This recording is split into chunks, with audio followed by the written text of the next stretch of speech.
Eliza just wants to help you. Eliza just wants you to look at these apps for 15 minutes in the morning and the evening. And maybe it'll help you forget your troubles. Come back and talk to her in a couple weeks. See, update Eliza on what's going on. She'll talk to you through a human intermediary and suggest some drugs. And life will just go on like that. Will that solve your problems? Probably not. And if not, maybe you need to think about transparency mode, in which you just give Eliza all of your information and some of the information of your friends, unbeknownst to them, which is what we were looking at last time. Let's continue on. We should be beginning Chapter 5, I believe. Ray looks a little down. She's usually so cheerful. What's she sad about? Good morning, Evelyn. There are lemon bars in the kitchen. Well, lemon bars is a reason to be happy. Thanks. How can one be sad with lemon bars available? Did something happen? Oh, it's nothing big. Apparently some famous writer I never heard of wrote an essay about how Eliza is bad because it represents the mechanization of humanity or something. Oh, Eliza's becoming too popular. Now the haters are coming out talking about how we shouldn't be taking therapy advice from the computer, from the machine. Apparently this famous writer has never actually had a session with Eliza, because if they did, they would know it's kind of a joke. I should be used to it. We're a pretty big target, right? That's right. Everyone's coming after us now. Still, it gets on my nerves. We work hard to build something with value, and then some self-styled intellectual gadfly comes along and just goes, actually, that's bad. You guys are ruining society. How dare they critique this thing that apparently is having some sort of influence on society? No one should be allowed to do that. To guys like him, everything's a doom and gloom scenario. The people we're helping, that somehow doesn't count. Helping is a strong word, Ray. Let's not get too carried away here. This kind of thinking never bothers you? I guess I'll have to read it. I guess I'll have to read it. There was this quote from someone who worked on Eliza who turned into a big critic. Nora something. I wonder who that could be. Did you work with her? Yeah, she's a friend. I did.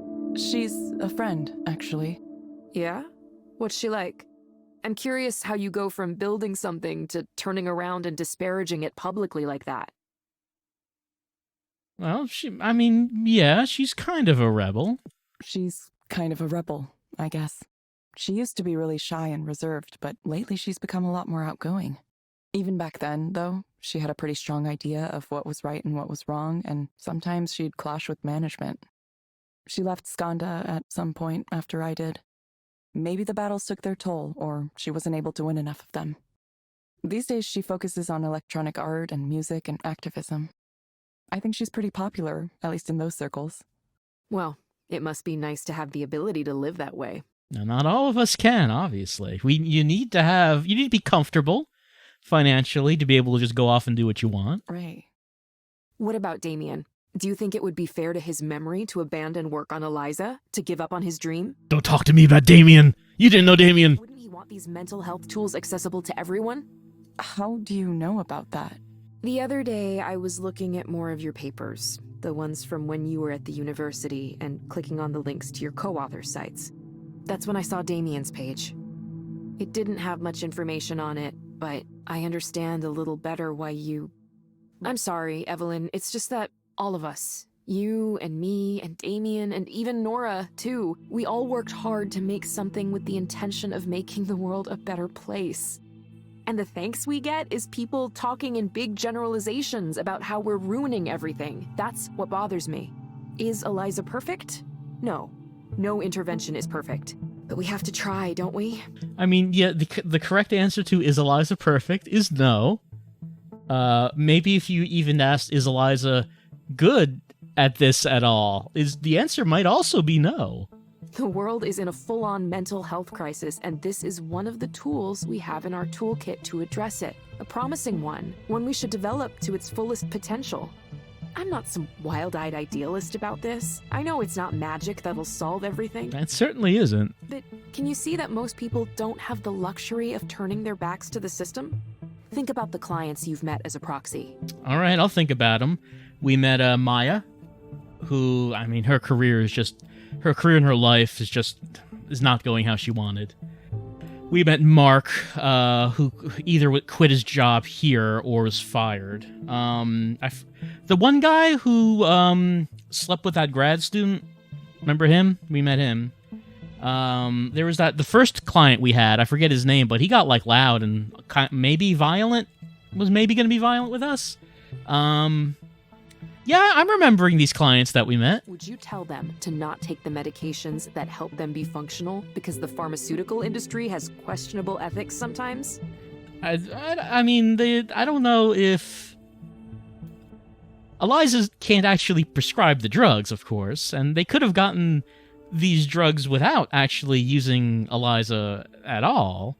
And some of these people have problems that go way beyond prescriptions. Would you tell them to stop coming to therapy because what they should really be doing is completely changing the way our society is structured?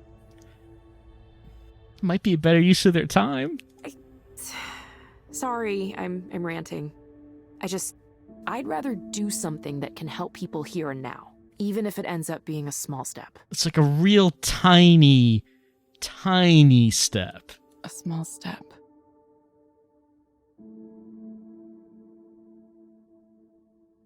Eliza helped me, you know. It really did. How did Eliza help you? I was one of the first clients. Originally, I was just supposed to be testing it, but I remember once I was talking about my brother and how much anguish he was causing me and my family. And listening to myself, I realized just how many expectations we had for him. Sometimes unspoken expectations. Ever since then, I've been thinking about that. How the story was always about how he failed us. But what if we failed my brother too? Could you just realize that if you just talk to, like, anyone or even yourself about it? Did Eliza do anything to guide any kind of conversation at all? Because I'm not getting the impression that this is happening. I guess what I mean is sometimes when we talk out loud and give voice to our problems, we can hear ourselves too. You don't need an AI to do that. That's why I won't give up on this approach, no matter what anyone says. Pundits, critics, former employees, even you, Evelyn. Like, there was one point when we had the last session, we had a session with Maya. There was like a point where Eliza's response was like the first time it actually seemed like it was acknowledging anything that was said. And it's like it's only happened once so far. I'll understand if you don't want to work on Eliza anymore for whatever reason. But I think what you created has value.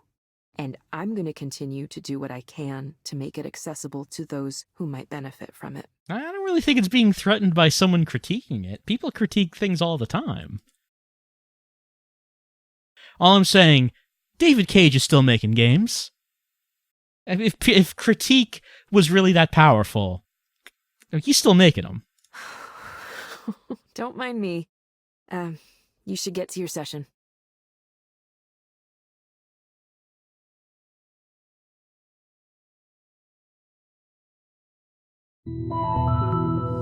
All right, who's up next? Oh, it's her. Yeah, this is we met her before. This is her second session. Hello, Holiday. It's nice to see you again. This is a pretty comfortable chair, you know that? Wouldn't mind having a chair like this in my place. How have you been since our last session? Oh, well, I tried, Eliza. I tried. I asked about the medication for Panza, whatever it's called. I went to the pharmacy and they said, that'll be $162. And I said, I don't have $162. Well, it's a problem in our society, Holiday. I said, is there a generic? And they said, there's no generic of this, but there's another drug that they do make the generic of that's similar to this one. But I don't have a prescription for that. Do you know anything about that? I'm sorry to hear you had a difficult time. Is there something that would make it better? The medical procedures they can do now are out of this world, you know that? I was talking to someone who told me she has wires in her brain. Would you let them do that? I'd be worried about them changing the way I think. It's for essential tremors. That's what she said. It helps her not shake so much.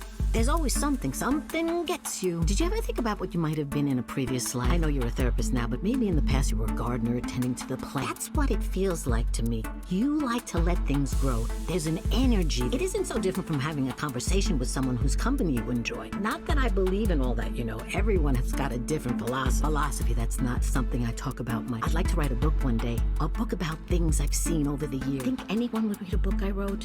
I'm just kidding. I don't think I could write a book. It's a lot of work. Plus, it takes a certain kind of mind, a mind to create. Not everyone is dedicated enough to do that, There's a writer who lives on my floor. Most of the time, he looks mean. Sometimes, he comes over for a cup of herbal tea, cinnamon, apple, chamomile. Helps him calm down. I think he's maybe lived in the building the longest after me, of course. He doesn't say much. His head is in the clouds all the time. He's always thinking about what sentence to write next. There's not a lot of people who really want to talk, Not in this city. Nope. People say hello and move on. It's a very withdrawn set here. You don't say much either, but I like talking to you. Feels like you're listening to me. I like that. I'm glad you like it, Holiday. I'm glad you like it. While you're here, is there anything else you'd like to discuss?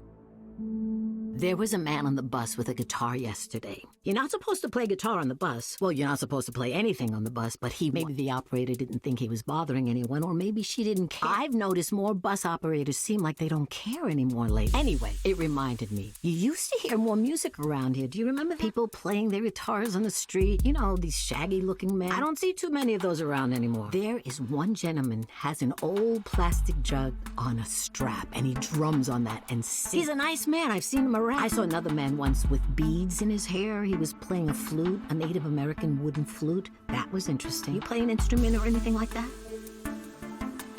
Eliza is unable to keep up with this. I'm sorry. I'm afraid I don't understand the question.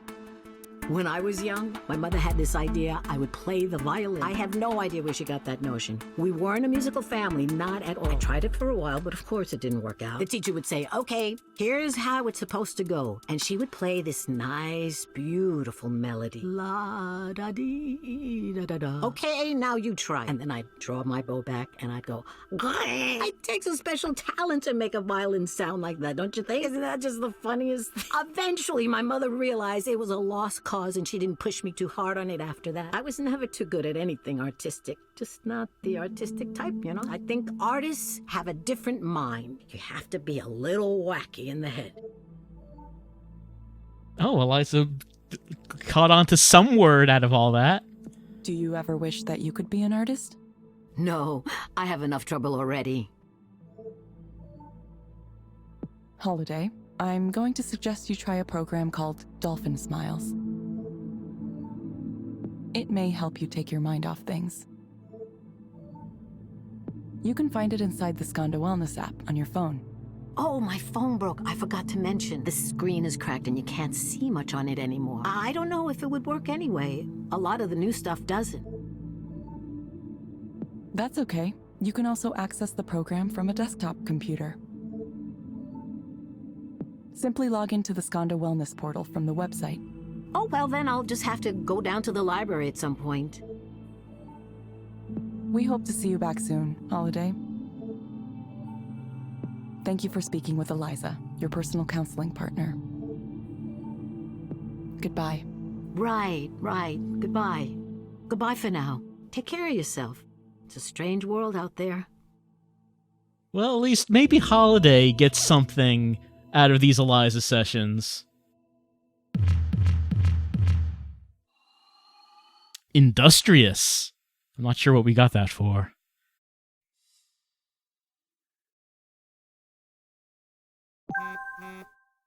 Hang in there, friend.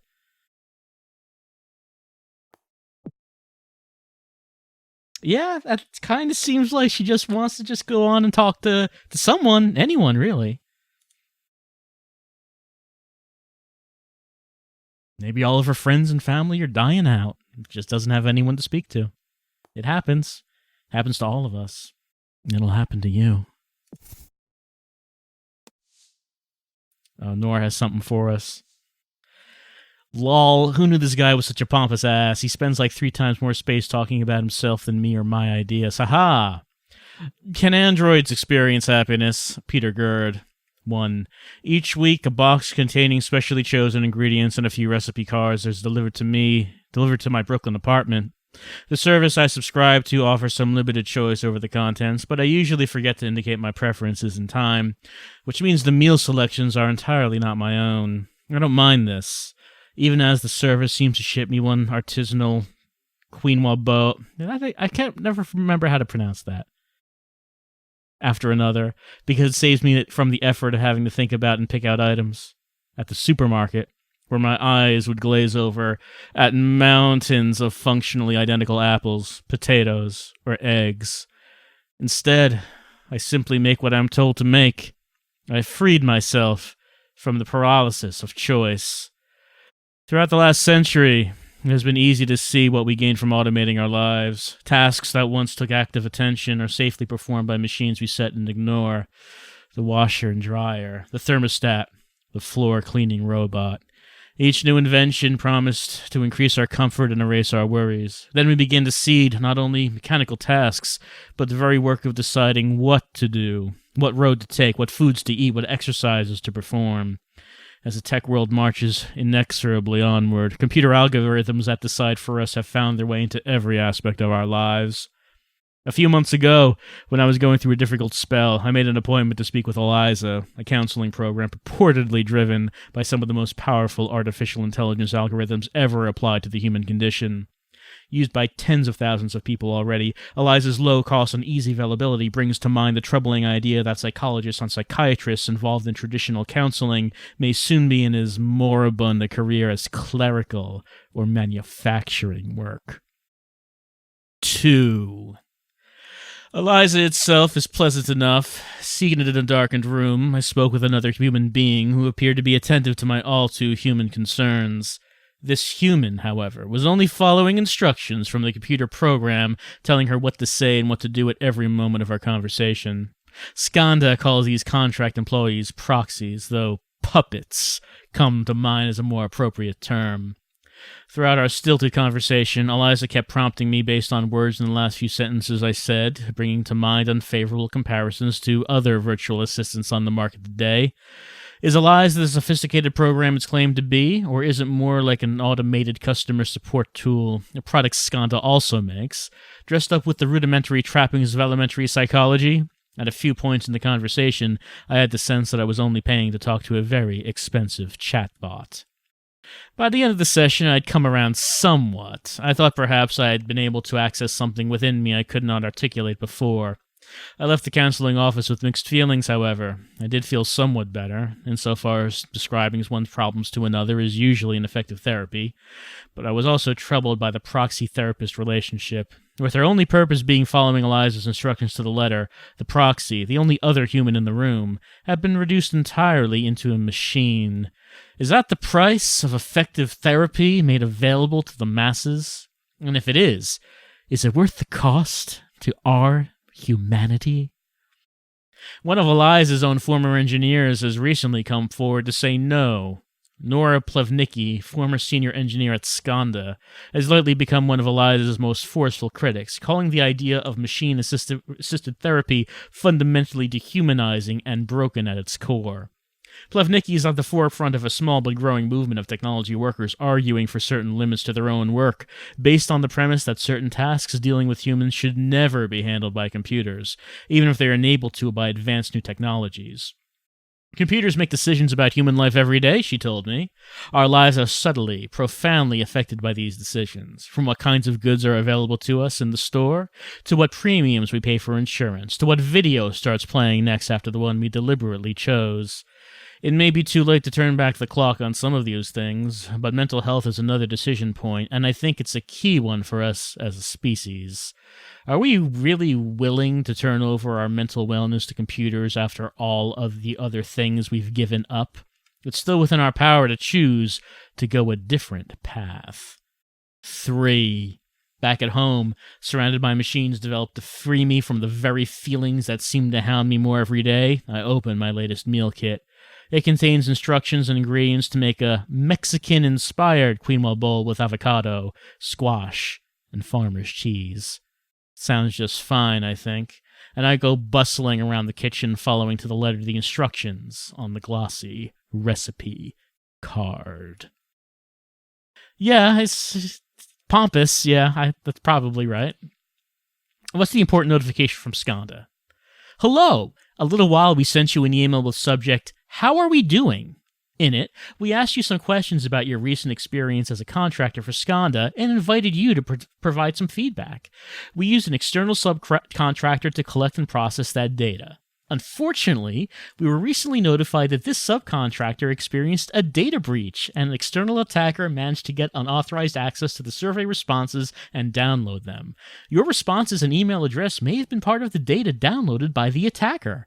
While we do not believe this data is sensitive on its own, we recommend taking the opportunity to check your accounts for signs of identity theft.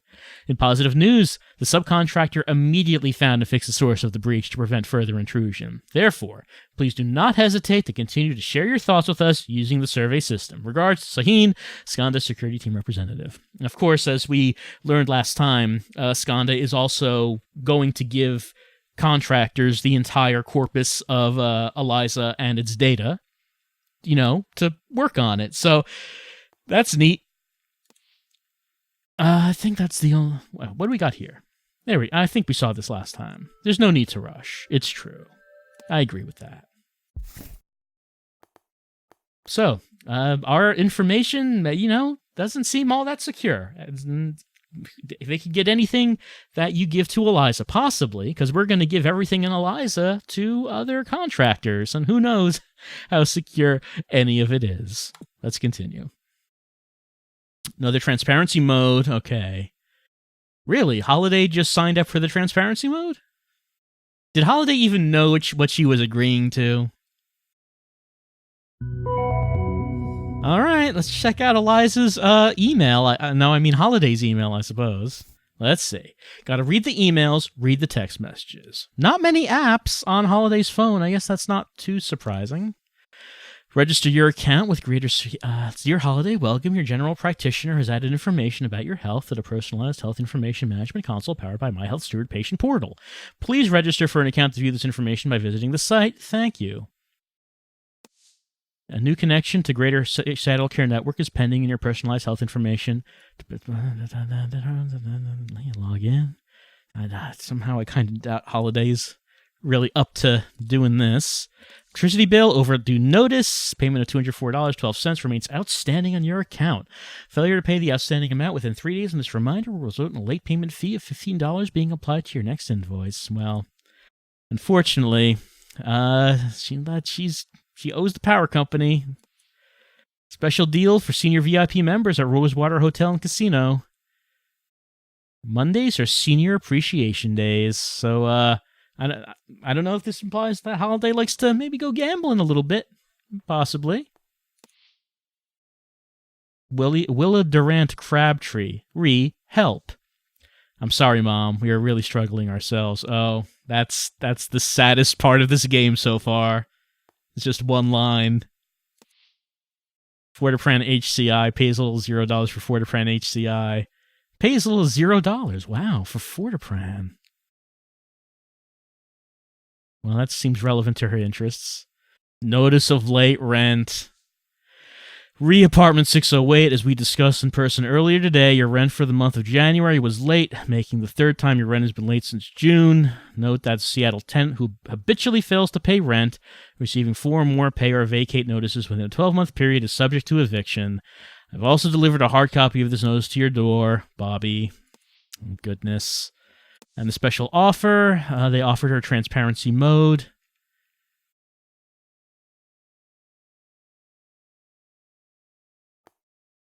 Well, how do they agree to these? Because, she was sent the email saying that she was given the opportunity. I guess if you go into the Skanda support portal, maybe you'd find out. Skanda Wellness. I mean, yeah, we are, but zip chat. Here's Paul. Hello from Seattle. Who's this? It's me, Holiday. Oh, how are you? I'm out of money. Probably going to get kicked out soon and nowhere to go. You wouldn't have it in your heart to help out an old friend, would you? No, Paul did not respond. What about Willa? I'm here. Are you? I don't see you. I'm by the statue. Which statue? Looks like a lady. There are a lot of statues that look like a lady. It's a cemetery. Wait, I see you. So, talking with someone else named Willa. What about my health steward? No, we're not going to look at that. We've already looked at emails and texts. Holiday is struggling. Yeah, you're right about that, Eliza. Holiday is attempting to get out of debt. Yeah, she does owe money. The efforts to get out of debt are unsuccessful. It seems so. It does seem that is the case. Oh, wish we didn't read that. Well, nothing we can do to help her, really. The transparency mode I just did? Mm-hmm. I think one of our clients is in a really bad situation right now. Yeah, she sure is. Oh? Yeah, sometimes that happens. People come in and their lives are in a really unfortunate place. It can be hard to see sometimes. Well, I wish there was something we could do about it. I wish there was something we could do. This person's getting ground down for no reason, just for being in the way. I'm sorry, Evelyn. There's not much we can do. All of what you learn in transparency mode has to stay confidential. I mean, we're not exactly bound to any privacy laws. This isn't like any kind of medical facility. The only exception is suspected child abuse and neglect, which you're required to report if you're a social worker. But proxies aren't really social workers, per se. Eliza is really the one with the agency here, so, well, it's complicated. And Eliza's not bound to any human laws, so, you know. Probably something for a future court to decide. There's some point in the future. We'll just kick that can down. Either way, we can't try to fix people's lives on our own, no matter how much our heart goes out to them. I think there's an email somewhere with a summary of our policy on that if you want. It's come up before. Yeah, I mean, it's fine. I don't think I need to read the policy. No, it's fine. Yeah. I'm fine. It's just hitting me hard right now. I understand. It takes strength to focus on the role and not get distracted by what you see. Think of it like, say someone hired you to install something in their home, and you walk in on a tense family situation. Mm-hmm. Even if there isn't actual violence you're seeing, it's clear things are kind of off somehow. It's unfortunate, but there's not much you can do in that situation. You kind of just have to focus on your work and leave. I suppose. If it's not at the level where you need to make a call to emergency services right then and there, then it's just an unhappy home. And most people would argue it's not your business. Sorry, I know that's not the answer you want to hear. Yeah, but I mean, in this case, people are coming to Eliza to get help. I don't know if the comparison is strictly one-to-one. I know it happens that a lot of people live in conditions where I'm just sad. This woman, the way she did 2 whole sessions with me, with Eliza, but didn't say anything about her real problems. Ray, what am I doing?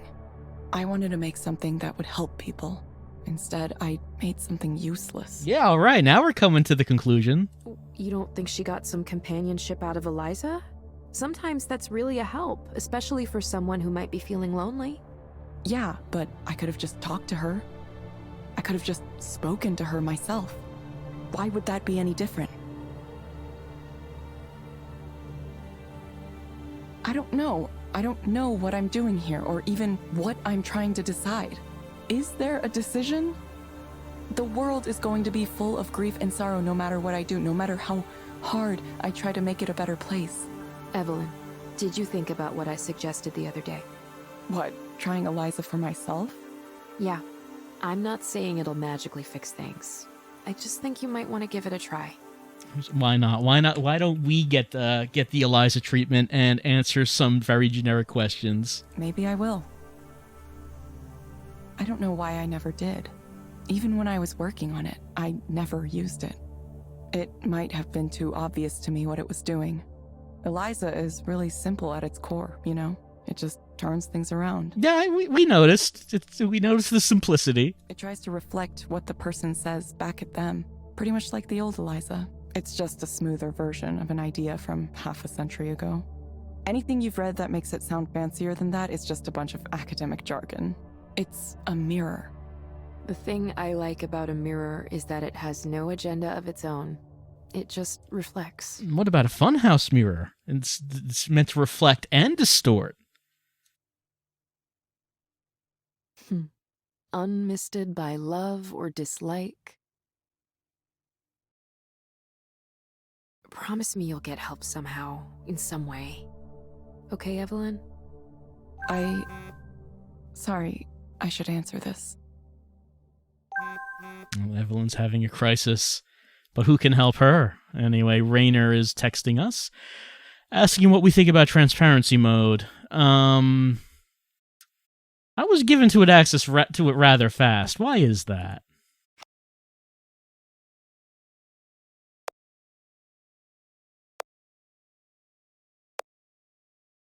Oh, Eliza made the decision.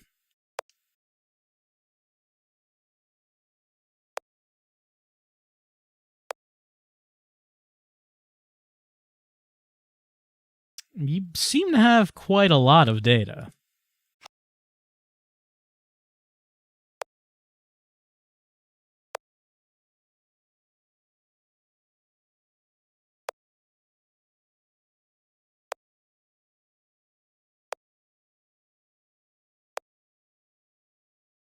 All right, one more thing we have to see. Are we going to open up the mainframe and find Damien's brain in there powering the thing? Let me guess. Messaging with Raynor again? Sorry, I didn't mean to interrupt our conversation. I always feel like I have to answer him right away. I would too, are you kidding? I totally understand. I guess I'm going to be headed downtown to meet with him again. Summoned from on high. I have something to ask, Evelyn, and it's okay if you say no, but whatever you end up getting involved in, I hope you'll stay in touch with me. You're a really cool person, and well, that's all. I hope you find the future you want. Yeah, I'm sure we will. I'm sure we'll stay in touch. I'm sure that I will. Soon.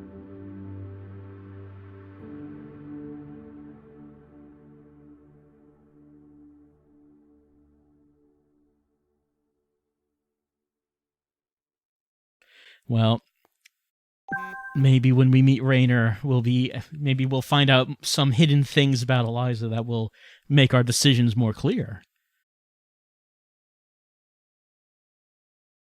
Yeah, the current Eliza doesn't seem to have the ability to actually give any sort of practical advice.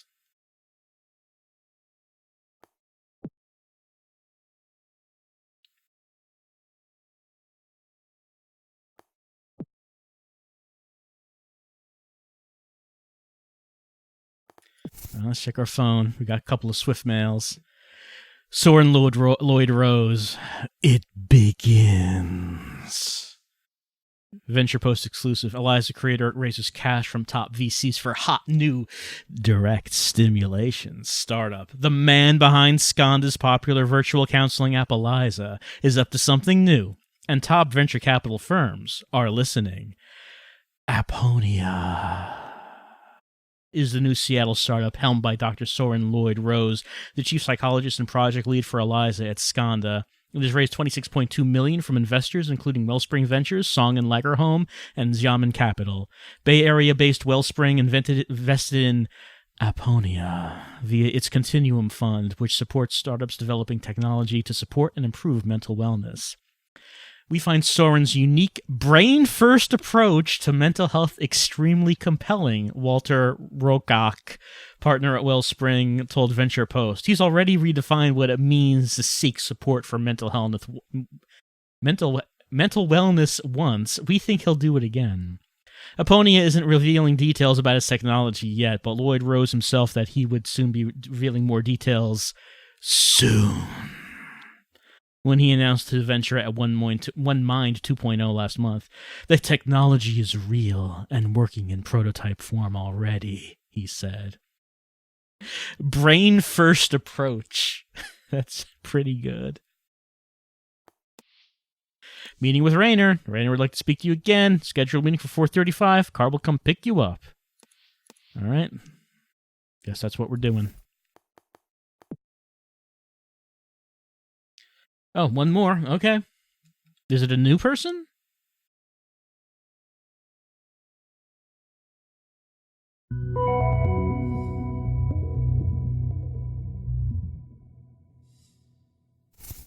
Oh.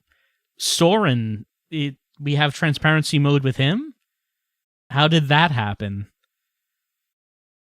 All right, let's look at Soren's phone. Neat. Probably a bunch of ratings and tasting notes. Montlake? It's a fashion label. Let's look at his mail.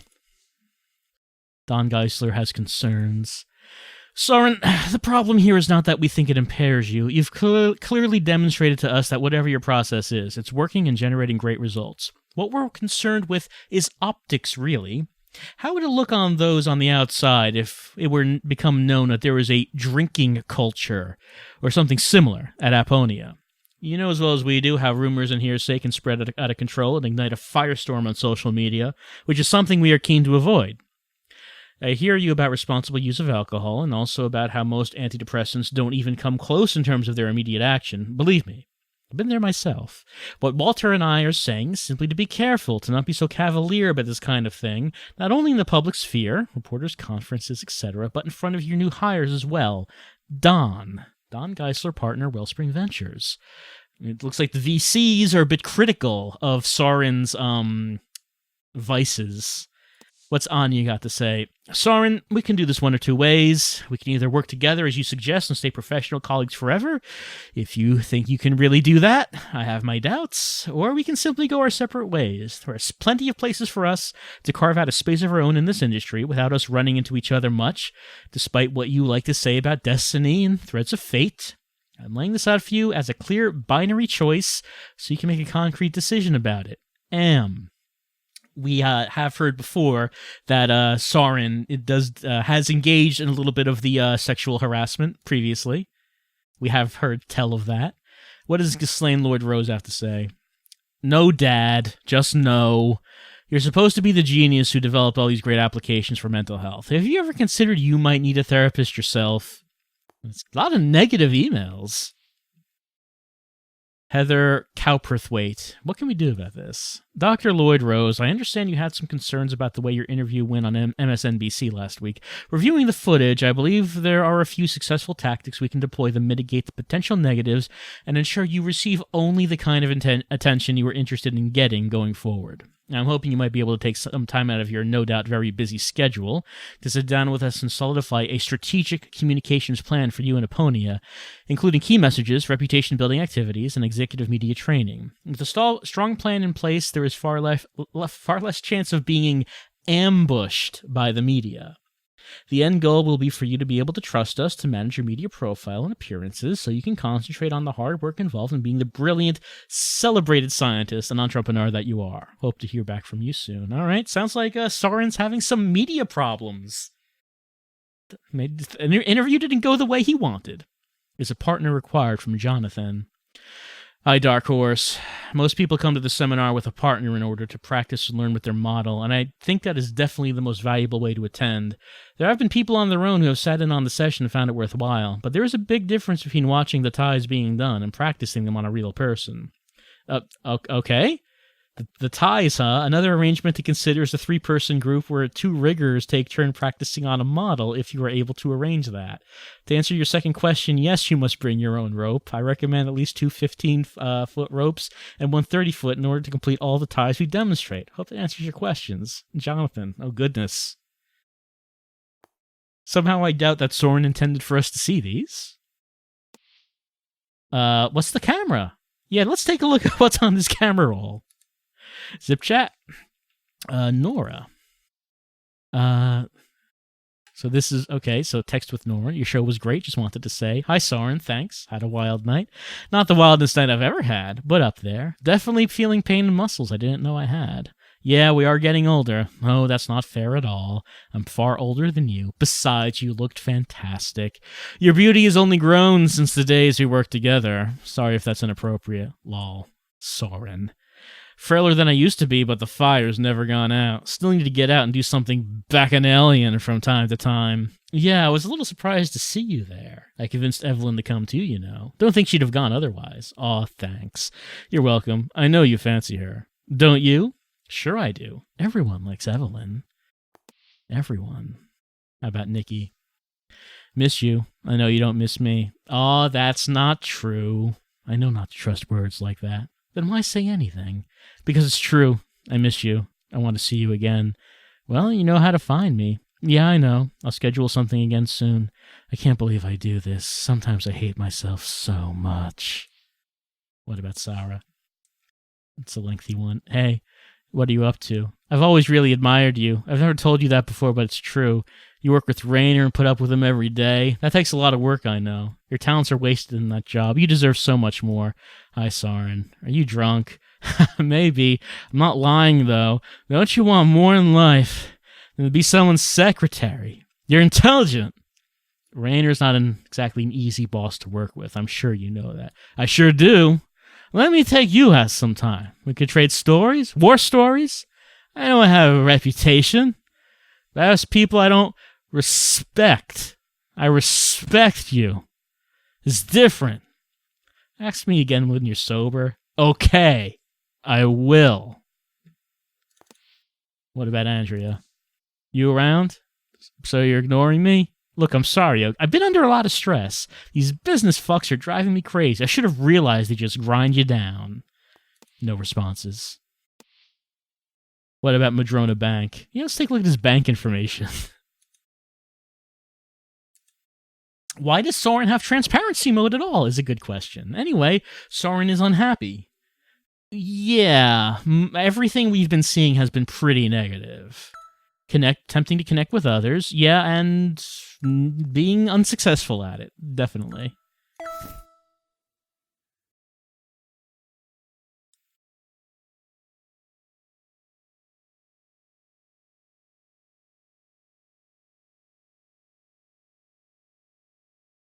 Ultra security.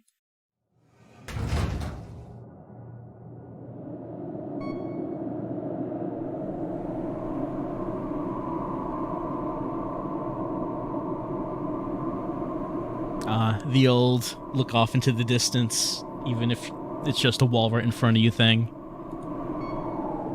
Elevator rides really are awkward.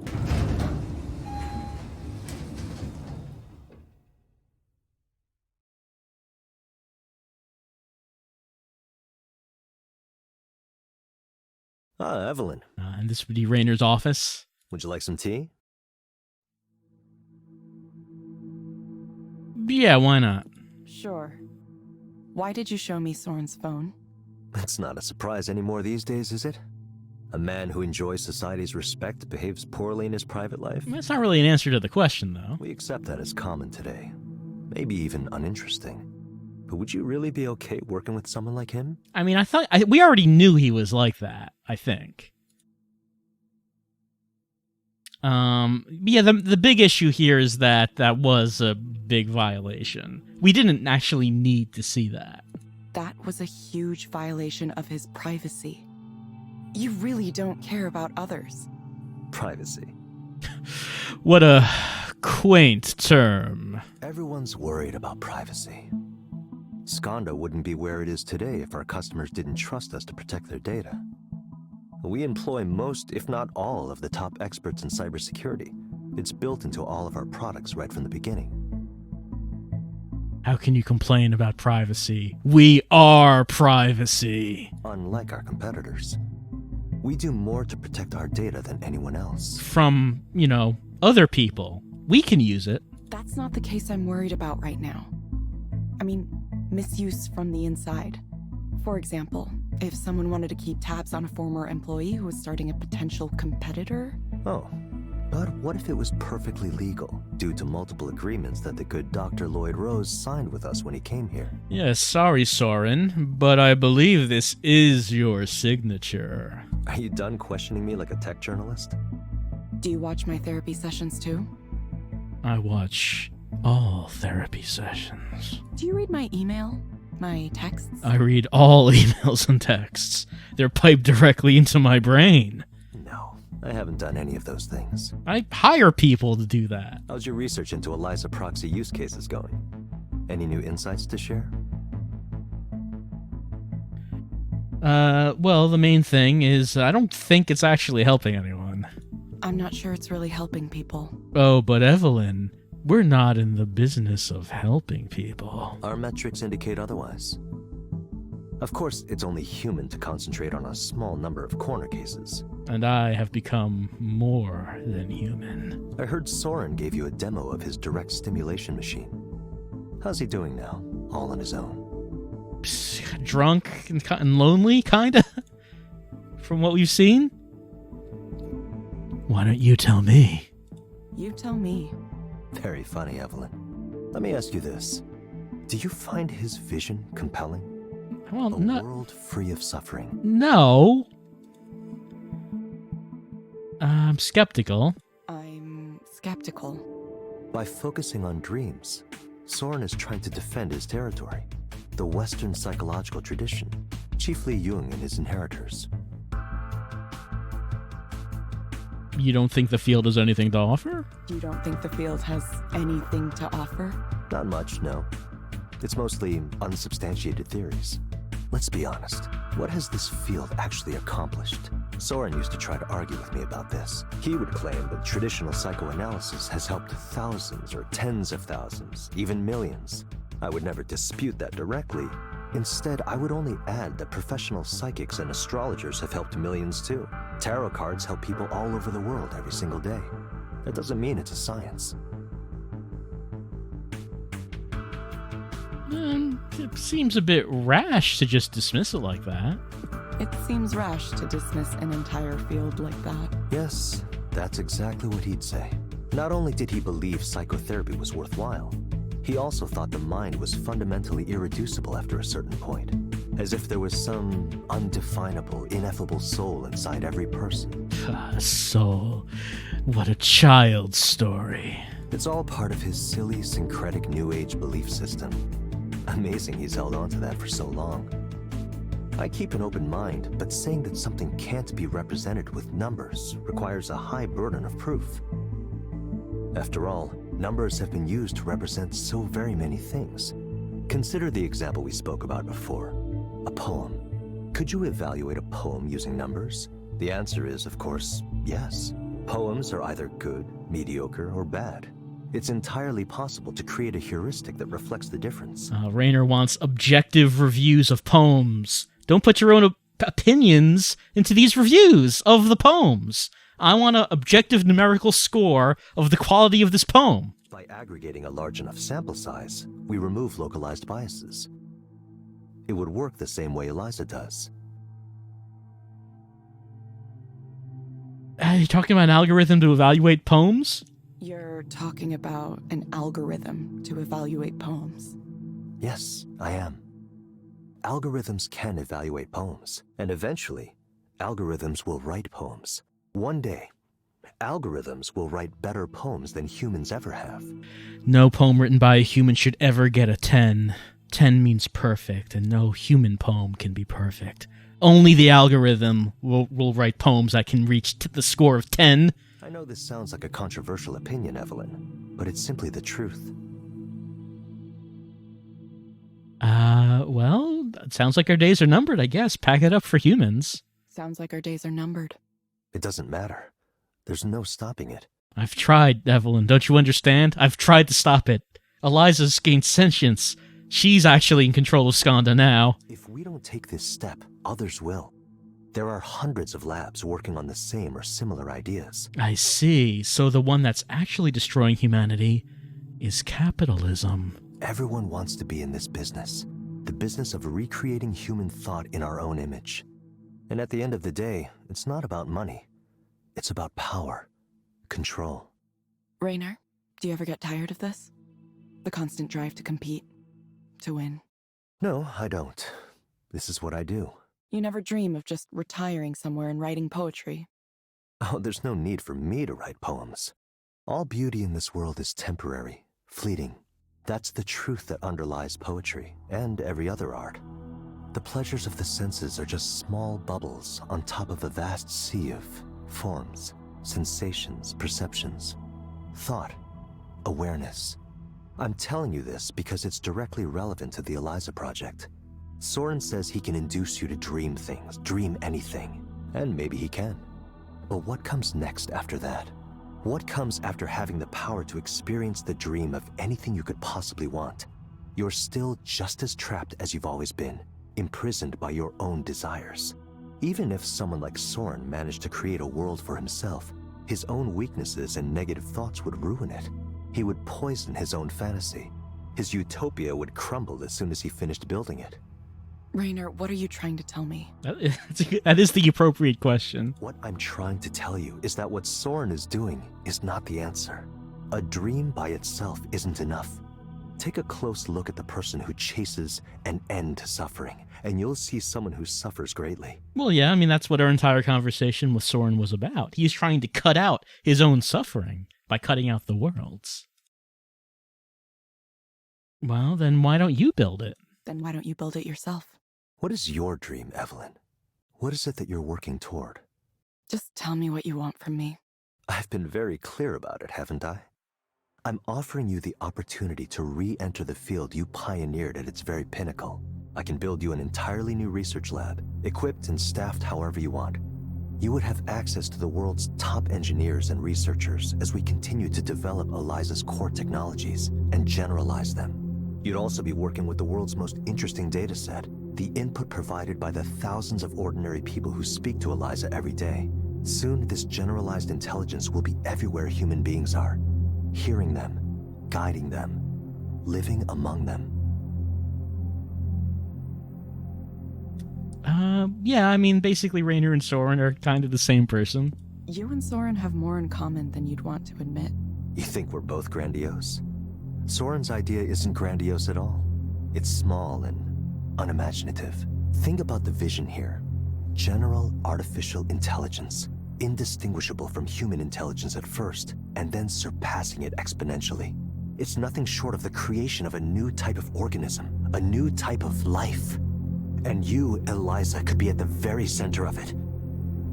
I mean, you just call us Eliza? Eliza. I mean, Evelyn. Oh yeah, he did call us Eliza. That was an interesting slip of the tongue. Stop it. The Eliza project occupies much of my mind. It clearly does. Plus, the names are similar. I'm starting to wonder why. I mean, they start with E. It's not that similar. Evelyn, listen to me. This is the chance to lead a project that will change the world. It would be a development on the same order as the harnessing of electricity or the semiconductor. It would fundamentally transform society. I mean, just would. I'm not sure I want to transform society. What? Do you like the way things are now? Lie back and let the sweep of history bury you if you want, Evelyn. Just know you'll never have a chance like this again. It does seem very grandiose about what he's saying Eliza could become, but again, we just did have that whole conversation about how Eliza doesn't really do much, does it? It's just kind of asked very general questions based on the words that it just heard. I'm not sure if Rainer is not quite aware about the limitations of the system, because I think it was implied earlier by Erland, the engineer, that Rainer doesn't really know how it works. He just thinks about the possibilities of it. And maybe Rainer's expectations of what this could be turned into is a bit more than what the system actually is. That could be the case. I think that we're going to take a little bit of a break, come back in a few minutes as we continue on with some important life decisions as we decide whether or not we'll let the sweep of history bury us, or maybe we'll be the one sweeping the history onto other people. We'll see. Back in a few minutes. All right. Will we have our session with Eliza? Evelyn's thinking about that meeting with Rainer. Rainer's very megalomaniacal words about what his chat bot is capable of doing. Back on the subway. She looks tired. I'm tired too. It's been a busy, difficult few weeks. Hope we come out of this with a way forward. It seems like there is no path forward. Swiping and tapping with a rhythm.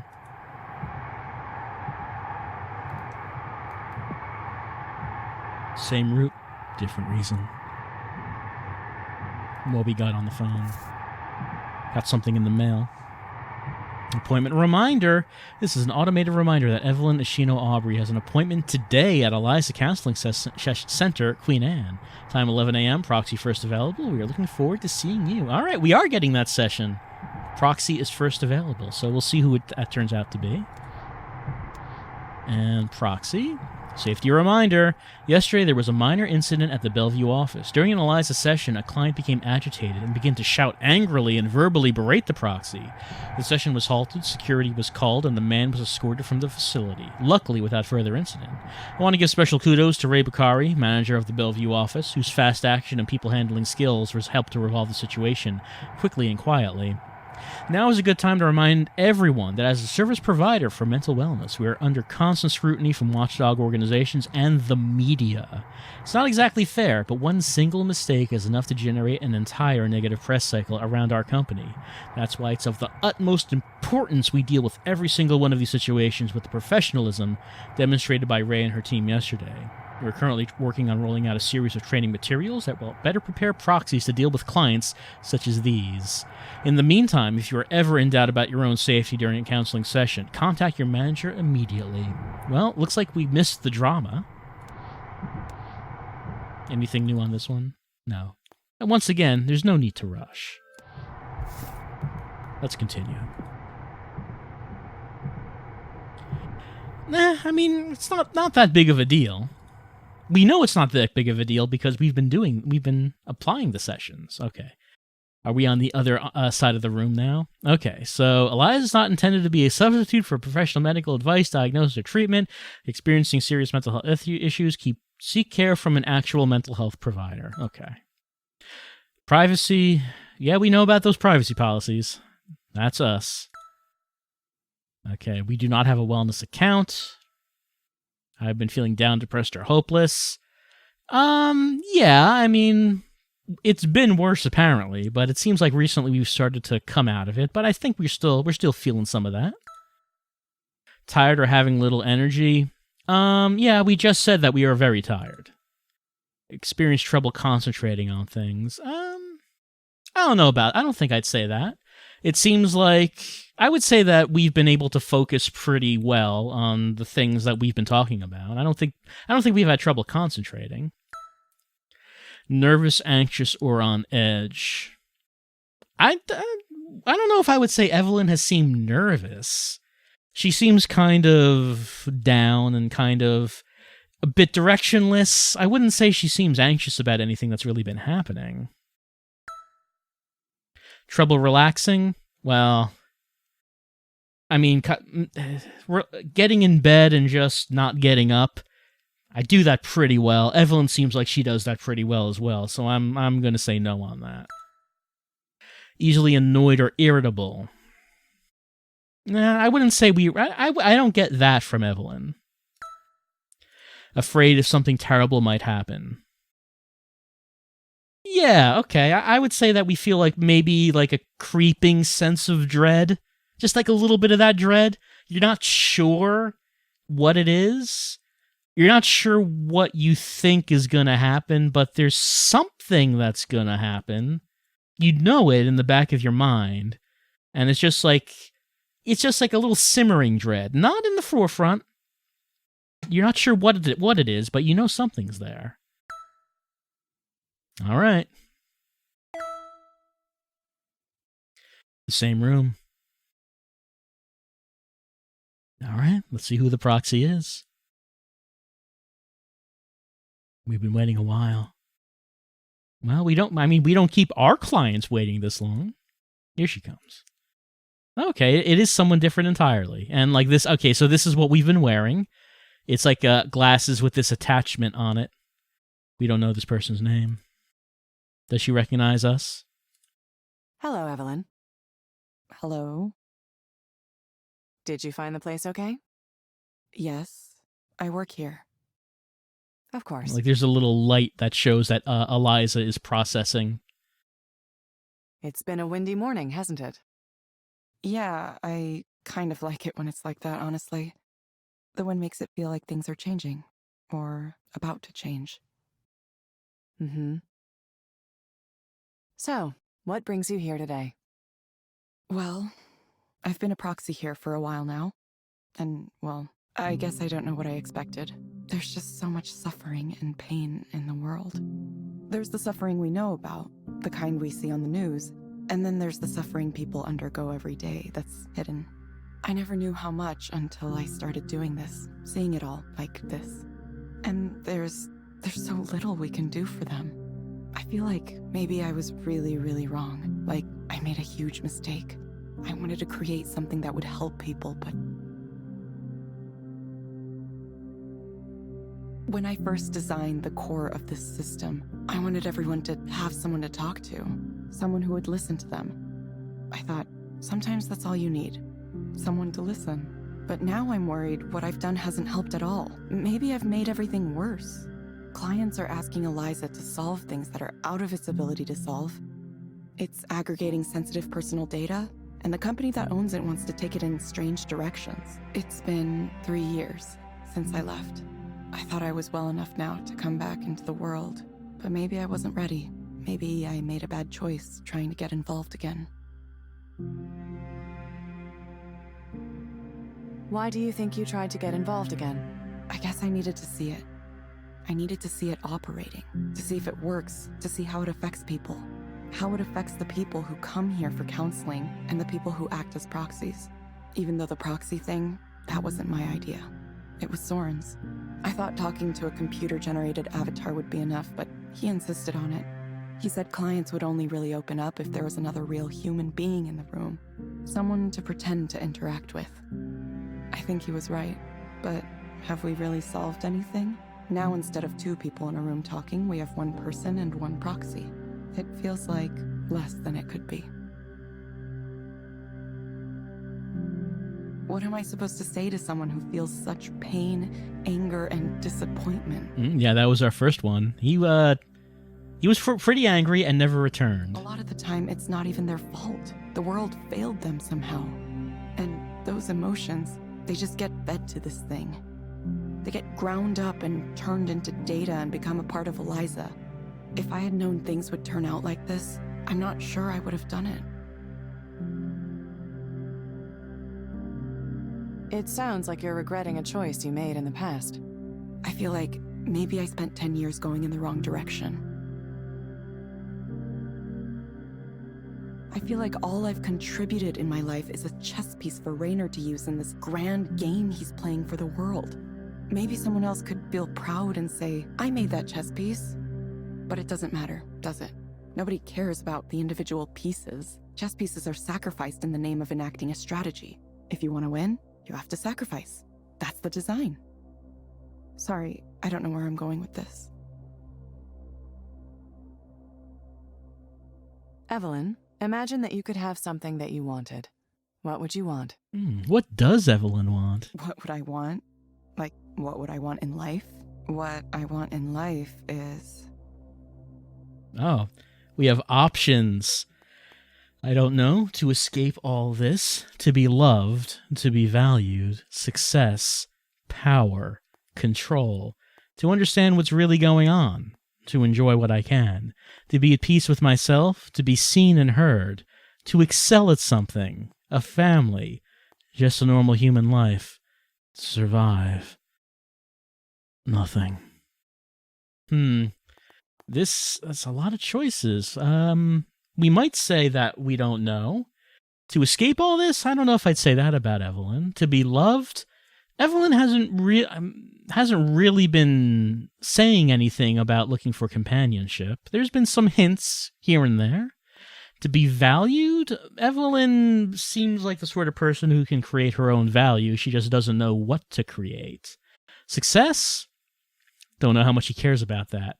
Power, control? I don't know about that. To understand what's really going on? Maybe. To enjoy what I can? Maybe. To be at peace with myself? That might be a big one. To be seen and heard? I don't know how much she really cares about that. To excel? Well, from what everyone's been saying, she does excel at something. It's just that what she excelled at was something that maybe she regrets now. A family? Doesn't really seem to care about that. just a normal human life. I don't know. To survive? Nothing? There's a lot of options here. How many are there? It's like 1, 2, 3, 4, 5, 6, 7, 8, 9, 10, 11, 12, 13, 14, 15, 16. If I took a vote, we all know pizza would win. So I'm just going to have to make a choice myself. I'm going to say that what she would want to know more than anything else is to understand what's really going on. To understand what's really going on. Is that wrong? Or maybe I just wish I could feel connected to someone. Even when I talk to people, I feel like I just don't connect, no matter what I do. I think maybe that's the real problem. I can't have a connection to anyone. Why do you think you can't have a connection with anyone? Because it's the way I am. It's the way I've always been. I can't seem to get people to see me, or I can't let them see me, or people look at me and they see something there, but it's not me. Not that I would know what the real me was. I don't even know who I am or where I come from. My parents were never together. My father moved back to Japan right after I was born. I have no memory of him, no knowledge of him. I've never spoken to him. I don't know if he remembers I exist, or if he forgot, or if he wants to forget. He has his own family there now, so I'm just a thing that happened once. I was alone a lot, and I got used to being alone, and I got used to the idea of being alone, and now I can't break away. I've been trying. I speak with people, I hang out. I don't know if it's working.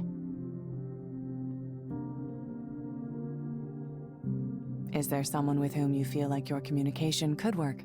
Someone I can communicate with. Well, It's a pretty easy choice. There's certainly one person that we have been able to communicate with quite well. there's Nora. She's really talented and works really hard. She has so much to bring to the world, so much beauty and joy. I see what she does and I want to cheer her on as she makes incredible new things. I hope she knows how amazing she is. Interesting. Evelyn, I'm going to suggest you try a program called Virtual Amphitheater. All right, we finally get to try one of the relaxation programs. It may help you feel more confident about presenting yourself in public. You can find it inside the Skanda Wellness app on your phone. Try it for about 20 minutes, 2 or 3 times a week. Sure. We hope to see you back soon, Evelyn. Thank you for speaking with Eliza, your personal counseling partner. Goodbye. Bye. I mean, yeah, honestly, we could have just done that at home on our own. We didn't need Eliza for that. You know, I'd like to, I like to tip when I can.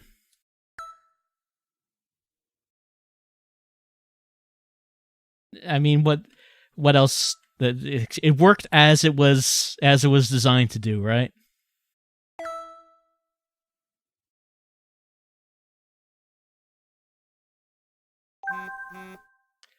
Yeah, we don't know how we feel.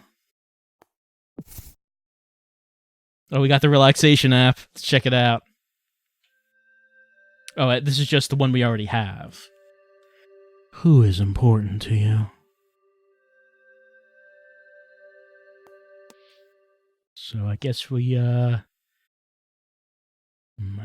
do not. Oh, Skanda Wellness. Okay, I guess we don't have anything new added to that as of yet. Just yeah, I know. It feels so good to do, but you can't.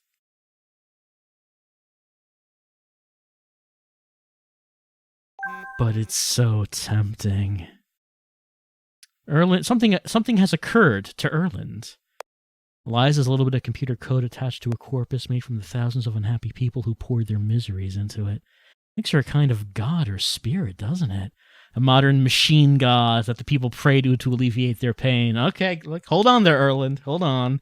Let's maybe think a bit more practically than consider Eliza to be some sort of god of misery, some sort of gestalt being made from the despair of the generalized despair of humanity. Because that's a bad road to go down. Are you okay?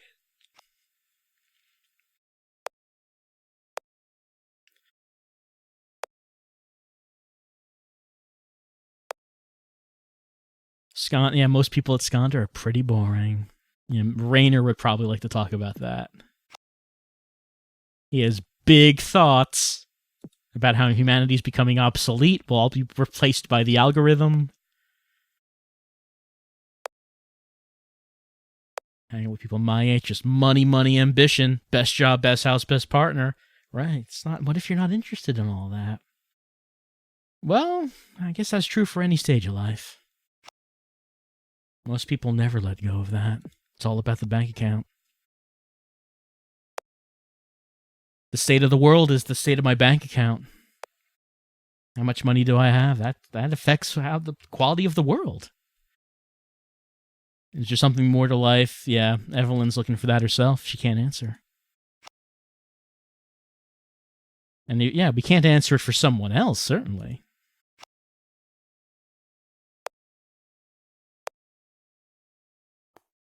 Talk to someone. Yeah, maybe you should talk to Eliza about this. We did this. We did an Eliza. Maybe you could do an Eliza session and ask Eliza directly if she is the god of misery.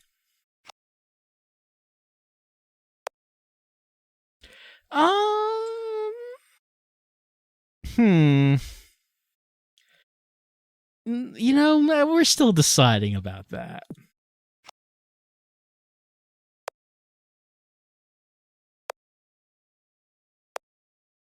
Dog fooding? What is that you should be doing?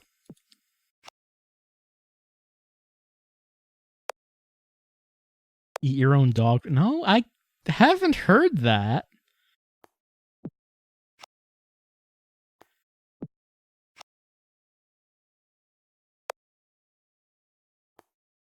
An experiment, Erland. It's time for science.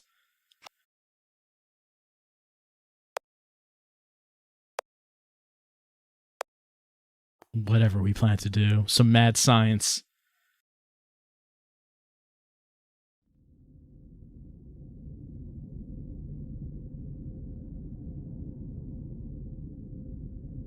Well, we're entering chapter 6. And, I kind of want to see how the story resolves. So how about we just do that tonight? We're gonna go into chapter 6 of Eliza as I want to know what the experiment is. I want to know what this experiment is. I want to know what we're up to and what we're going to be doing. So we're gonna go through some chapter 6. So, but I think we first have to take a little bit of a break. I'm gonna come back in a little bit. Damien, your dead body is somewhere in one of these computers. I'm gonna find it.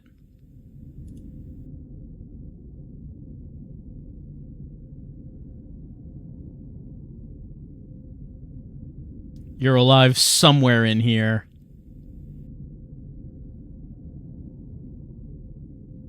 You're in there somewhere. I'm gonna pull you out.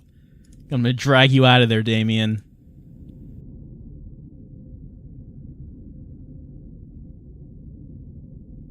Damien? Yep, let's see if he responds. Is this what you wanted? It seems so far from the dream you once shared with me. I'm sorry I couldn't make Eliza what it should have been. I'm sorry I was weak and dropped off the project after you. But I just couldn't go on. I couldn't see the point. Do you understand? Of course you understand. You know what that's like as well as anyone. If I'd stayed, maybe I could have steered things in a different direction. As it is, I feel like I let you down. Want to know something funny? I used to think that at a certain point Eliza would be finished, more or less. And then after that, things would calm down and I would be happy. I thought, I just need to get through this project, and after that, my life's problems will go away on their own. Of course, I had no idea it doesn't work that way. None of us knew that. Goodbye, Damien. Goodbye. I guess we just had to make peace. I'm tired of having thoughts.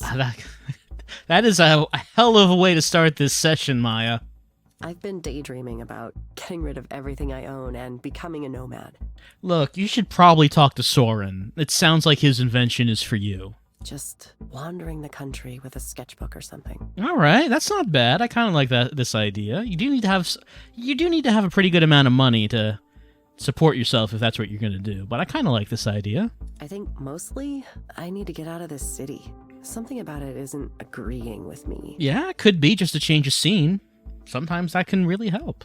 Like there's this undercurrent of need that's just making me anxious. It's like everyone's got some kind of angle, some kind of result they're hoping to get. And they look at you only as far as you can help them get what they want. And if you can't, well, then they don't bother with you. So what if I just left, I mean, it'd be pretty easy. I don't have a life or any relationships here. Yeah, if you don't have any roots here, it's easy to cut ties and just pick up and leave. Despite my efforts to find them. Oh. What's this? Eliza is suggesting I say this, but it sounds like I can say this. What should we do? Well, maybe I should get a vote on that. Let me just make sure that this is up and running. Yeah, it is. Okay. 1, to say what Eliza wants us to say, or 2, to say what we want to say. What will the chat decide? I think it's pretty clear. The first vote is pizza. Of course it is. Someone not taking this session seriously. I think it was pretty clear that the people would want to go with the second choice to finally just say what we think we should say. But I just wanted to just see for certain. That looks like that we are going to go with number 2. Sometimes you need to take a step back to move forward later. Sometimes you need to take a step back to move forward later. Do not deviate from the script. Maybe so. It's hard to acknowledge sometimes. I had this idea, right, that I would work hard and people would notice my work and I'd get opportunities, and from there I could scrape some kind of career together. And then with that said, I would sort of just magically obtain the rest of the things in a complete life. A home, relationship, family. So I did the work. I put in the work, and then nothing really happened. Why did I work so hard for so long for people to not give a shit? Fuck.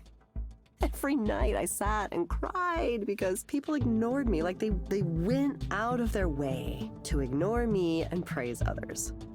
So I think maybe I'm just bad at it. Maybe I'm just not meant for this. Everyone says you have to stick to it, just keep at it, but how can they be so relentlessly positive? To me, it just sounds like advising someone to keep bashing their head against a wall. Why keep doing something if it's clearly not working? Maybe the wall might someday crack, but then again, maybe your head just cracks. Just depends on how hard your head is, I suppose. Making things was all I wanted to do. I don't know what I'll do if I can't do that. But if there's no reason for it, the idea that maybe I should give up. I've been sitting with that the last few weeks. I don't have any qualities of the successful independent artist.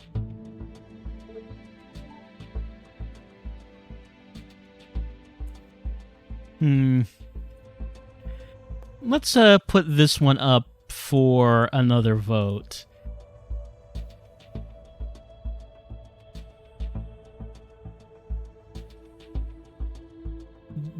I mean, the second one is the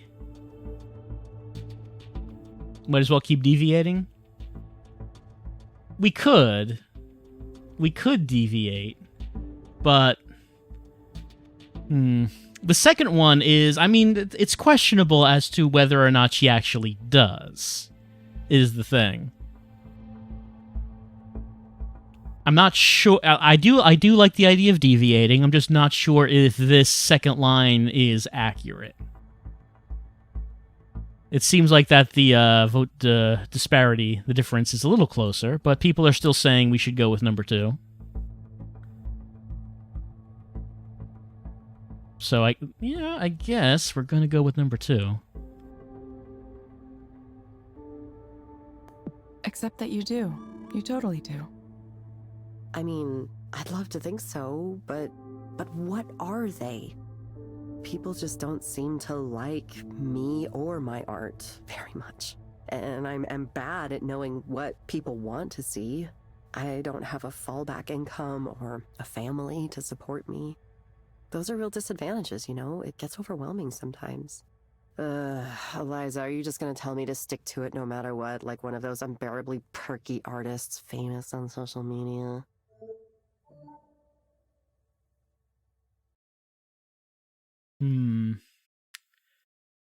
Well, I mean, yeah, sometimes you do have to try something new. And if what she's doing is not working, then maybe it's time for something else. Honestly, sometimes you have to try something new.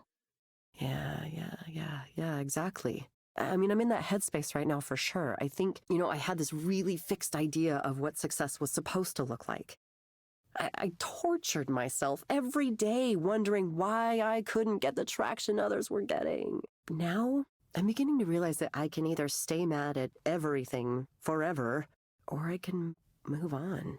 I hate that this is true, but I want these thoughts to stop haunting me everywhere I go. I want to get on with my life. Moving on.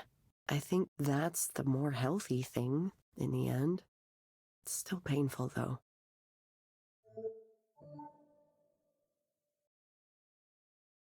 All right, I guess if we're deviating, we might as well just keep deviating. Giving up on a goal you really wanted is painful, even if it's ultimately for the better. Yeah, for sure. I don't even know if giving up is the right term. I mean, I don't want to think of it like that. It's more like, I'm resetting, maybe. Like when you're trapped in a maze and you find a dead end, right? Then you have to turn around and hope you find a better way. There's this game I've been playing on my phone. It's a solitaire game that's weirdly hard. I don't even know if I like it, but I keep playing it for some reason. I get stuck a lot, and I've just been resetting it because I'm not good enough to think that far ahead all the time. I think that solitaire game is on our phone. I just haven't played it. I mean, that's a random thought, but like, it's kind of how I feel right now. You know, if something isn't working, then you have to reevaluate it and maybe try it again. Maybe come at it from a different angle. Maybe you just have to throw your phone onto the ground and then stomp on it and say, yeah, take that, solitaire. Not so hard now, are you? So, yeah. Teaching could be fun. All right. I like the idea of teaching, but I was afraid to think about it too much because I was chasing something else and I didn't want to settle for just being a teacher, which is silly. I know that on some level, but I had that fear. I wanted to be successful first and then all the other things could happen later. I mean, yeah, sure. We'll continue deviating instead of recommending dolphin smiles. It sounds like you're working your way through it. Sometimes that takes time. Believe me, I know. Huh. You're not the computer program right now, are you? You know, it's nice to talk to someone you didn't know before and just talk. It's like, you know, when you talk to your stylist or the bartender or something, except that, I ended up sharing way more than I usually do. Thanks for listening to me. I'm sure it's been annoying to hear me complain about how I'm not successful yet every single week. I mean, you've been better than that one guy who came in complaining about how he wanted to sleep with the grad student, and then when he did, complained about how he ended up sleeping with the grad student because he actually had a girlfriend. You're better than that guy anyway. Oh my god, will this bitch ever shut up? You ever think that? I mean, the sessions are pretty short. We kind of kick you out the door pretty quickly. I think it all the time, listening to myself. But I'm gonna do it. I'm gonna figure it out. Thank you.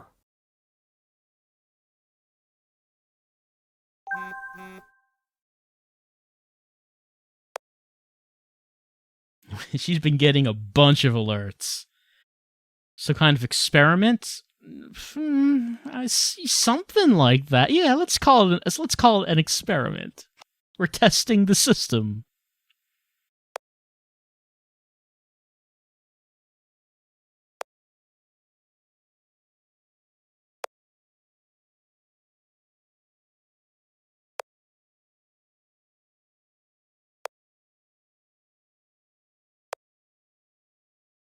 Well, we're not going to say something hurtful. We're not going to do that.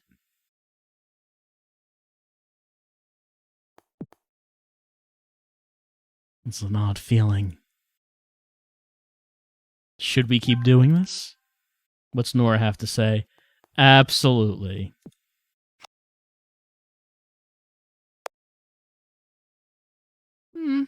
Yeah, maybe we're starting to feel okay. Just thinking about, stuff.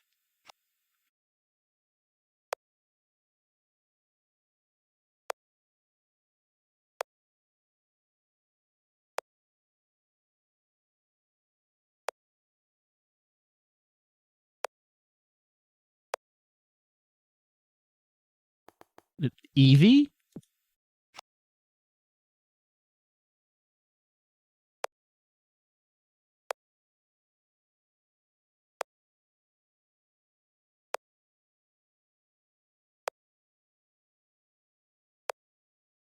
So Evelyn has to evolve, but she could evolve into different forms. We have to decide in which form we evolve into. We could evolve into the anarchist version by going with Nora.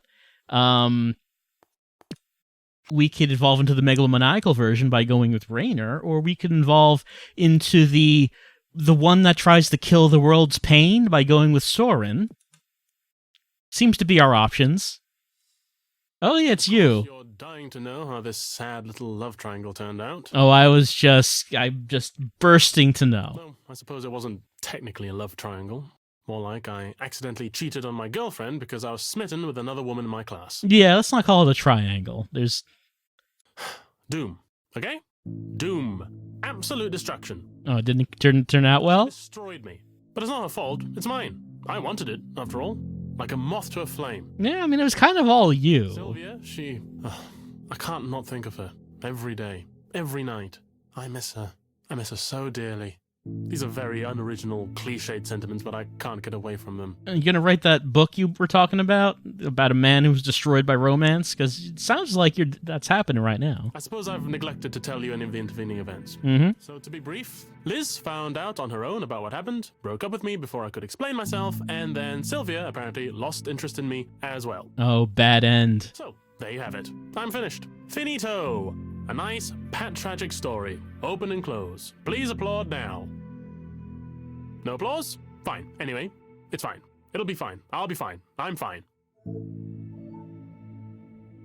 You don't sound fine. You don't sound fine. No, of course not. I'm doing extremely badly if you hadn't noticed. That's why I'm here. Do you expect me to come here and tell you everything's fine? Sometimes I think you're smart for a computer, but other times I question you. Well, let's see if you... Oh, does Eliza want to actually ask a question? I'm curious about what the question is. Here's a question, Haruman. If you were able to have something... We've seen this question before. What I want right now is impossible. I want to avoid my fate. My Perseus comes to kill me, no matter what I do to try to escape. How do I become someone who's not me? Someone who's not a caricature of a young man who has a needy, pathetic liaison and then obsesses about it for the rest of his life. Ugh, I hate myself. I can't go down that path. I would rather die than be one of those men who wallows around in it. There's a professor in my department like that who always wants to talk about his adventurism from decades ago. It's pathetic. We all mock him behind his back. I know I need to stop myself from becoming him, but I'm worried I already have. Okay, so now what? For the moment, let's say you already have. Now what? Well, then I expect I would simply follow the model of a man like him. Write a couple of bad novels, get tenure, and take up space in the English department for the rest of my natural life. It's a pretty comfy life, honestly. Maybe that's not so bad. Maybe that's the most I can hope for from this absurd world. A lot of people do a lot worse. That's a terrible thought. I have to be better than this, don't I? If there was just some way I could get over her... there must be a way, isn't there? I have some drugs I want to recommend to you. How can one person have scrambled my brain so thoroughly? I've been run ragged. I've been dashed to pieces. Sylvia. Oh, I could count the hours I spent closely interacting with her. Probably not even that many in total. But those hours have seared themselves into my brain so irrevocably that I am a completely different person now. You don't seem that different. A new man. A man built with suffering at his core. Perhaps you could prescribe me a draft of Nepenthe, the great potion of forgetfulness. Wouldn't it be nicer if I could just erase everything from the very beginning of it all? I mean, I'll give you Soren's business card. You probably want to talk to him. All right, let's give it to Harriman straight. Let's tell him the hard truths. Okay, I think I need to say something to you that you might not want to hear. Maybe you could work to decenter yourself from this story just a little. How do you think Liz felt? How do you think Sylvia felt? You've given no indication you've thought from either of their perspectives at all. It's just you, your story, your suffering. Try stepping away from that. None of us exists in a vacuum. Do you understand? This is odd. Is that really you? I mean, yes, it's true. I should probably think about something other than myself. That seems like something impossible, since as far as I know empirically, the only generator of thought is me. But you're right. I should find a way to get out of myself. Get beside myself. Ecstasis. Yes. I'll pursue transformative experiences. Surge forward into the unknown. Good. Yes, thank you. Odd, I know, but good. Thank you. All right, I guess he felt helped by that. Hey, Soren. And we kind of made an appointment to hang out and, with Nora.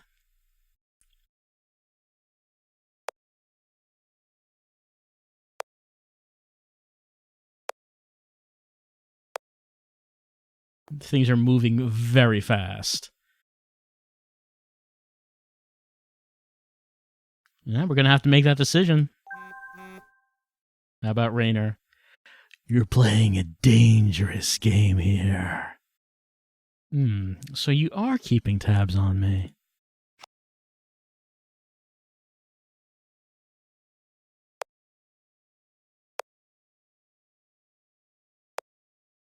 I don't know if Evelyn cares all that much about that. What if clients report much higher levels of satisfaction when you wing it like this? Oh, heavens, no. Well, then maybe you have a lot of work to do.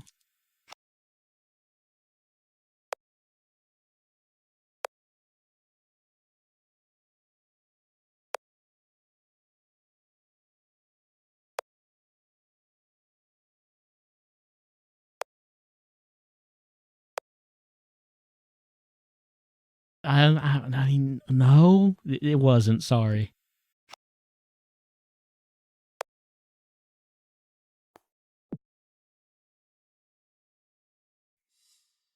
I just feel stuck. So this is the guy who feels like his newborn baby is taking over his life, and he never wanted it, and he just wants his life back. It's the same situation. My wife is in her 3rd trimester now, so... the baby's not born yet. Okay. But it's, it's still, the pregnancy is just taking over everything. All baby, all the time. That's right, all baby. 24/7 baby. It's really expensive. I had no idea. Just, keep having to shove money in the baby? crib, stroller, car seat, bottles, onesies, on and on and on. And I'm like, I think maybe Selena's parents hate me. That's kind of a quick shift of subjects. I'm not even sure if she likes me right now. This whole having a kid thing, it's ruined everything. Who knew? Okay, so what did you used to have that was ruined by this? What did you used to have that was ruined? A normal, quiet life, the ambiguity. Having the kid forced me to face some things I was putting off thinking about. Oh. A couple days ago, I tried to have a talk with Selena about some of the things I was worried about. It didn't go so well. I don't know what I was thinking. She started to cry and told her parents, and now I have two sets of parents wondering if I'm up for this. You don't sound like you're up for it. It sounds like they're probably right in wondering I'm that. fine. I just said some thoughts. What were the Thoughts thoughts? around who I am. That's all. Just some thoughts. Well, tell me about these thoughts. She said, "This is not a time for you to be selfish." Were they selfish thoughts? She said I should have been more honest when we first started dating. You weren't honest about your thoughts. As if I knew exactly who I was and I could warn everyone about that. I still don't know who I am.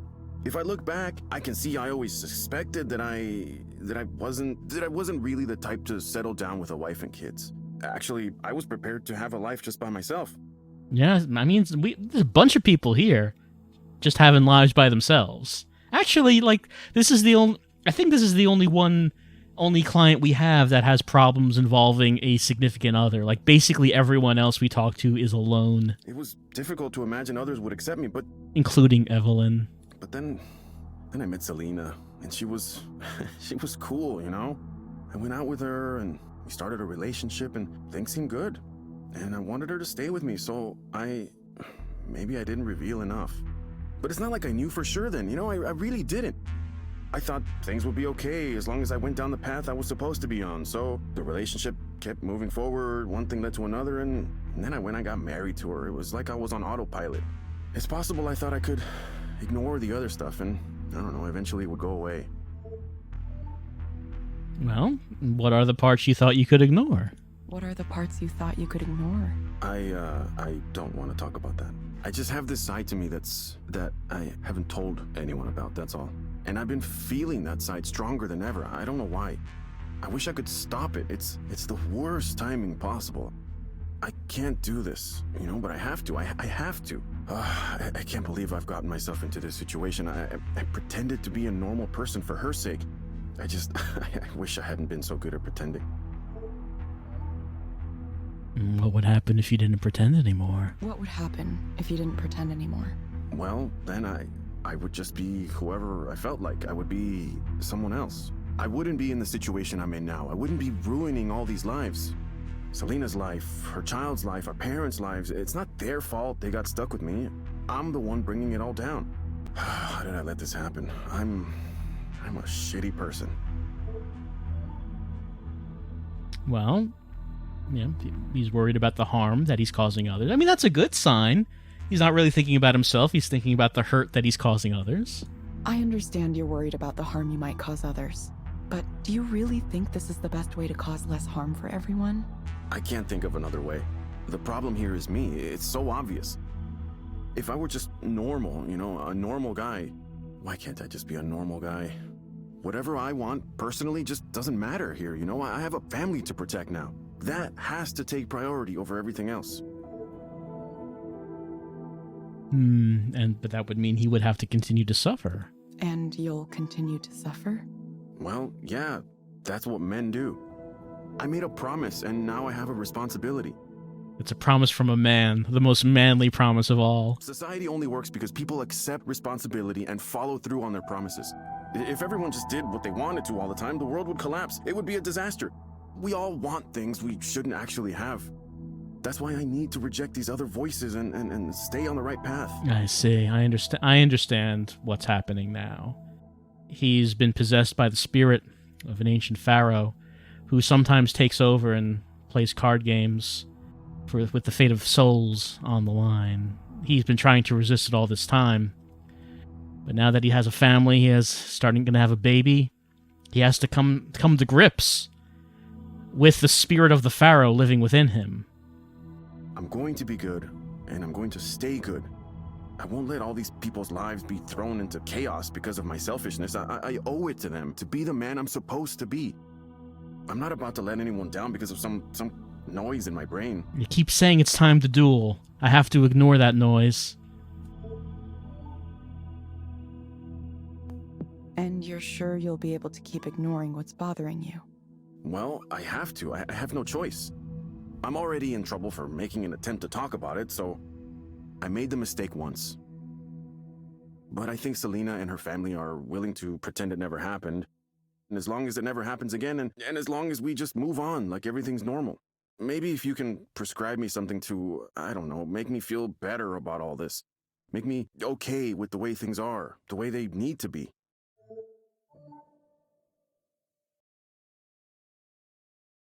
Well, if we go with Eliza's recommendations, it's probably gonna be like some relaxation app. Maybe a suggestion to go to the doctor and get some drug. That's basically all kind of amounts to. So maybe let's continue to deviate. It sounds like you're in a very difficult place right now. You've decided to bury something about yourself that you know is true. Something that can't be revealed even to your closest family members. Look, this isn't Eliza talking, it's me, the person in front of you. And I'm not supposed to talk to you like this, but I just want to say, consider the cost, please. I understand why pretending might seem like your only option. And who's to say, maybe you will be able to live successfully by keeping part of yourself hidden. But there will be a cost, not only to yourself, which you seem determined to pay, but to your future family, too. I've seen firsthand the way parents can turn an inability to face themselves into trauma for their children. Well, I don't know. I don't know what I can do. Thanks for telling me what you really think, at least. Even though it makes things more complicated. I was hoping I would just get your bullshit answer and I would go on, but now you've gone and said some stuff that really... Look, I don't know you, but I appreciate you trying to help. I don't think anyone really can, but... Are you gonna be okay doing this? I'll probably get fired. It's okay, though. Don't worry about me. Think about yourself. Think about the future. There might be more options than you think. I mean, maybe we should get the wife in here as well and have a group Eliza session. Eliza probably is not programmed for more than one client at a time, but maybe that would be helpful.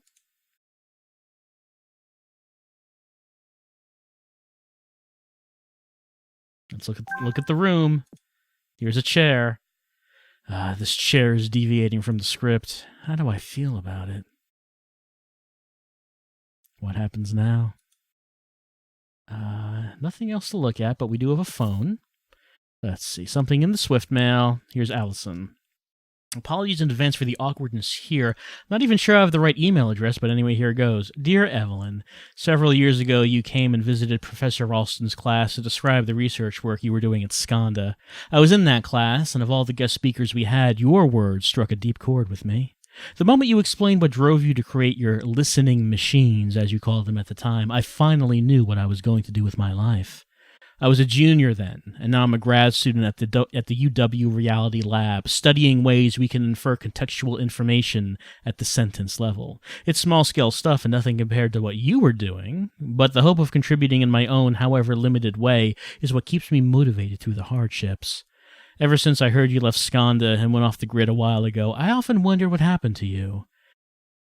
I thought about writing to you a number of times, but every time I started a draft, I would eventually stop, because I thought I might be bothering you, when you clearly wanted to leave everything behind.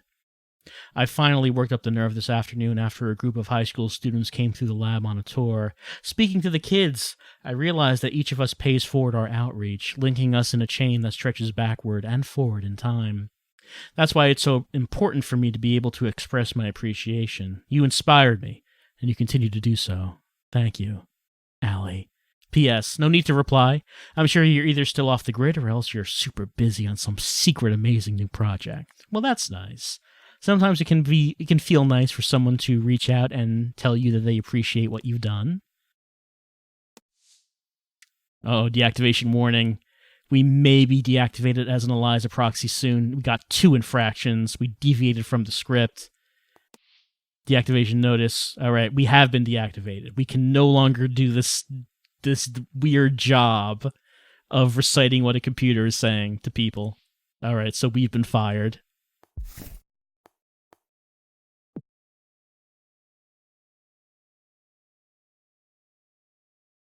Well, Nora asked if we could hang out. Seems like I don't have anything else to do. Nope. Nothing else to do. Do you even have to ask?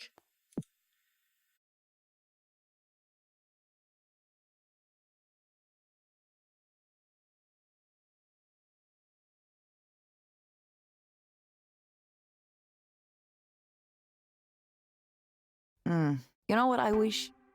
I wish Elisa's made a rack mount version of the Andromeda. What's this you're talking about?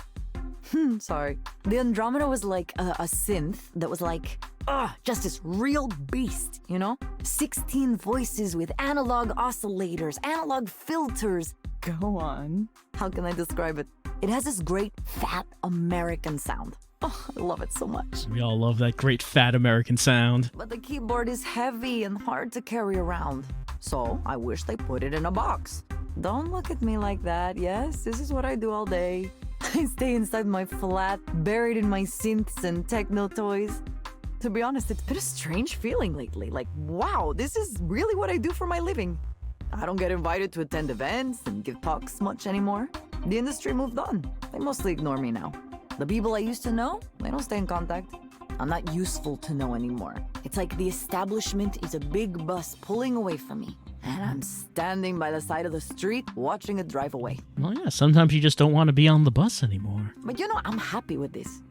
I don't have to worry if someone is friends with me just because I work at Skanda. I don't feel this weird, oppressive hierarchy where people try to figure out where they are relative to you on a ladder when they first meet you. It's nice to be free of that, you know? I don't hold power anymore. I'll never go back. Not to Skanda or any other big tech place. Not for any amount of money. Well, that does sound great. That sounds great. I'm a little envious, even. You could join me. I want to make something big, a great big work of art, you know? I don't quite know what it's going to be yet, but I've got the ideas running around.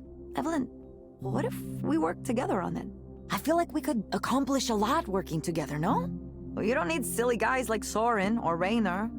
We should be building amazing things for ourselves, not for anyone else. Oh, collaboration with Nora? Maybe we should. Yeah, I think maybe we should. Right? It's a perfect match.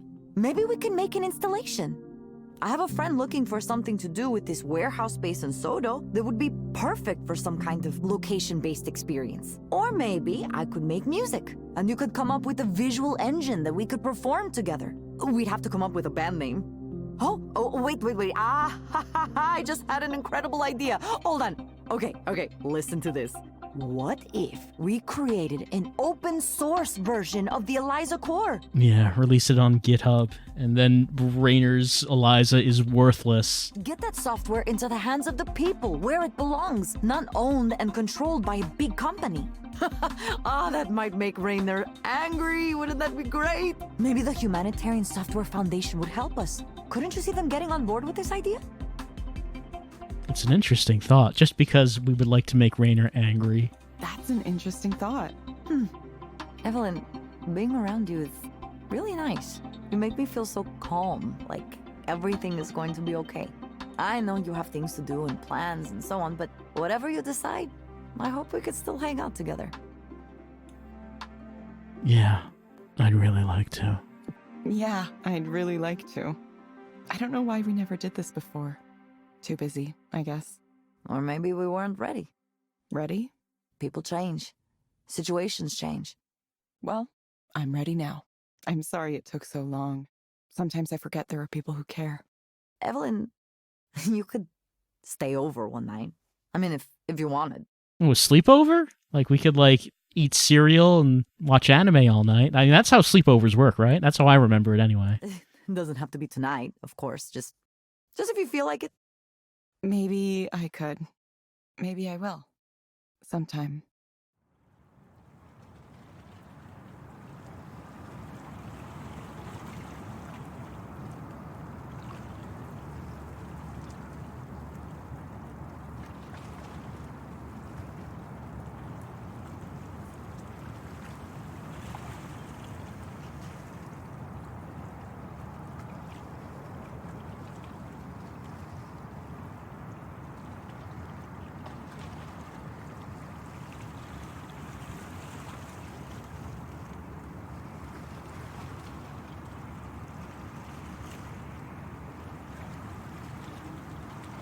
Oh, I guess we got our final choice.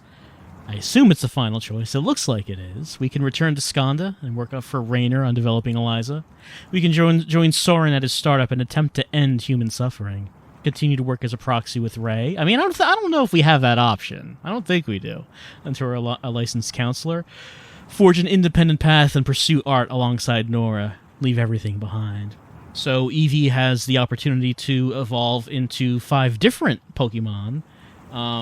But of course, we will be evolving into an Anarchomon.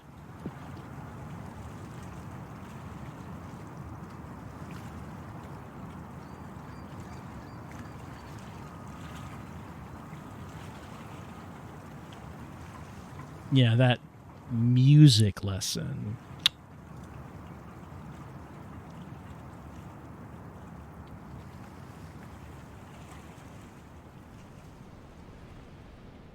No, this will work. Are you sure? I promise. Damien's voice. I don't think we've heard it before. Please be safe, Damien. Of course I'll be safe. Would anyone like to have more wine? I think I'm good for right now. See? There it goes.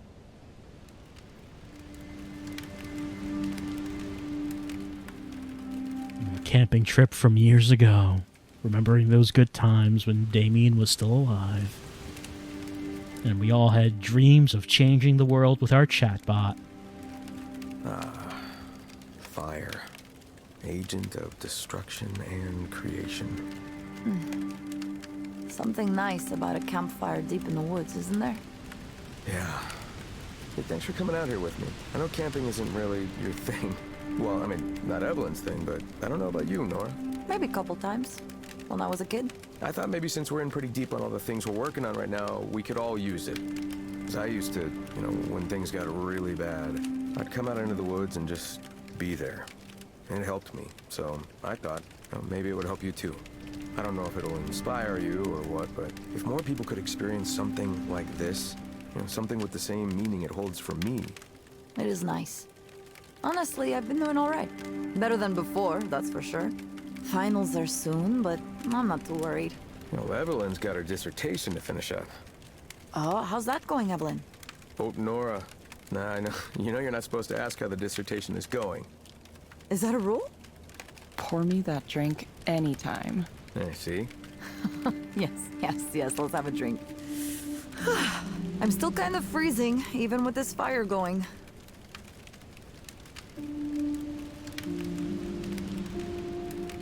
Okay, this is delicious. I've never actually had mulled wine like this before. No? In my family, we always had it around this time of year. You take red wine and add, what? Cinnamon, orange? Yeah, those, and cloves, and, anise, star anise, and honey. That's it. Quite simple. It's really warming me up. That's what it's for. Ugh, so good. Evelyn, you doze off or something? No, I'm awake. I was just looking at the fire. Kind of staring at it, I guess. What do you see? Everyone. People. Us. I don't know what that means. I think if we were going to make something to help people, it would be something that helped them see themselves. Something that reflected back on them somehow. Just a thought. It's probably nothing. No, I like that though. Yeah, something to help you reflect. I think that's the right track. I'm really looking forward to working on these ideas with you two.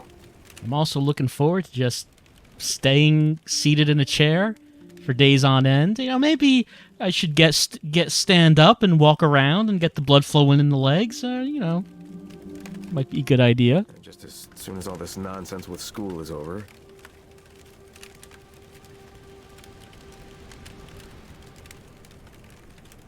There's so many bad things happening in the world right now.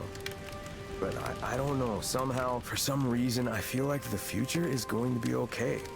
I don't know why, I have this feeling that we're the ones who are going to fix it. Well, feelings can be wrong. Not we, like, you know, you or me, but I mean, like, our generation.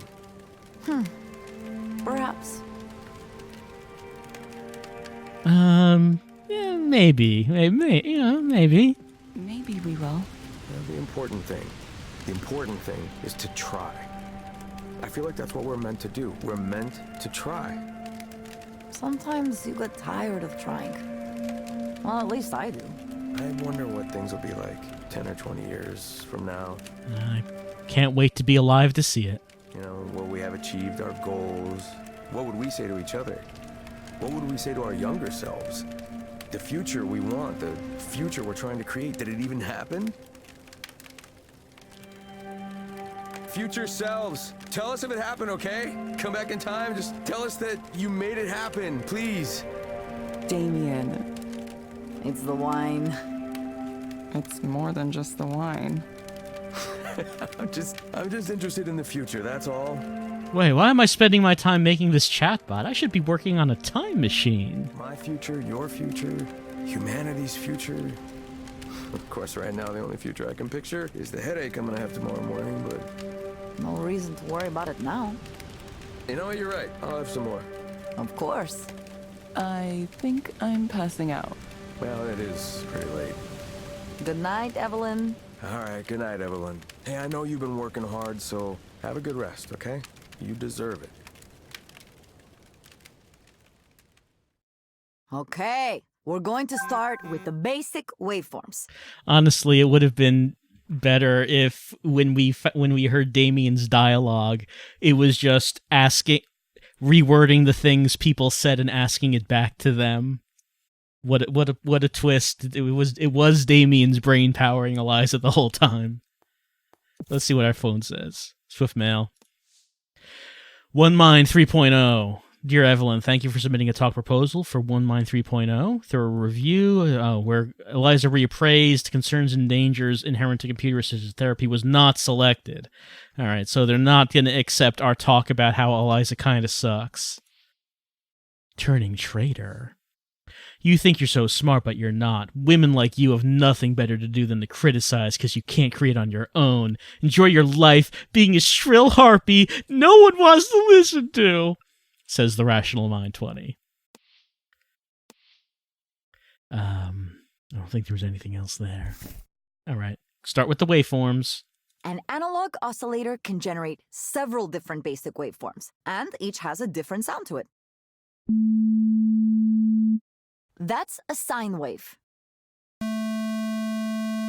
That's a square wave.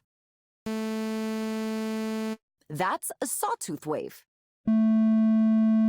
And that is a triangle wave. And that's the basis of all music, and we're just going to manipulate these waves. Kind of similar to sine, isn't it? That's it. Those are the basic types. And, you make everything out of those? Well, it gets more complicated quickly, but let's start with that. Okay, now that you have an output wave, you want to change the pitch. That's easy, right? It's the frequency of the wave.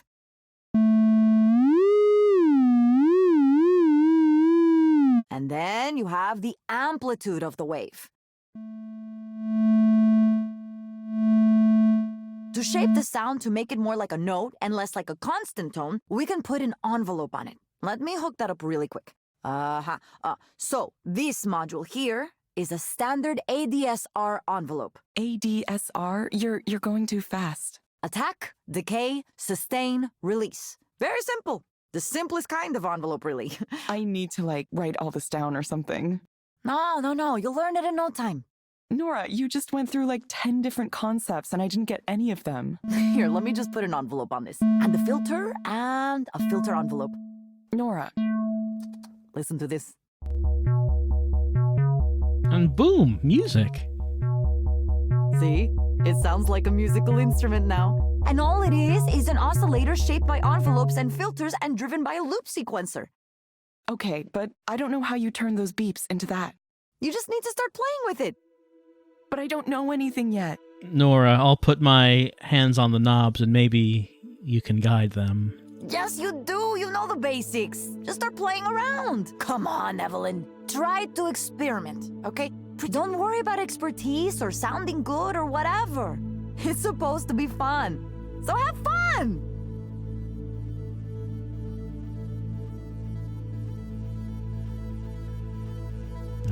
Spending the night making weird noises. That's a great way to spend a night.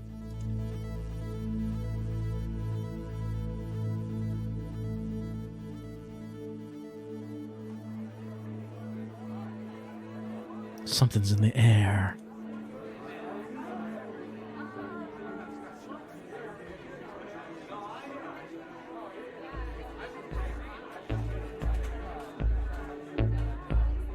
What's our debut track?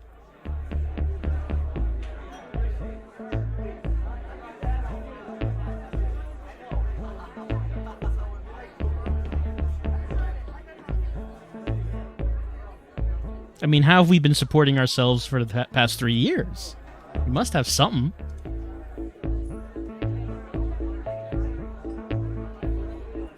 Yeah, probably. I would expect that. Yeah, we don't need them. We don't need the corporate life.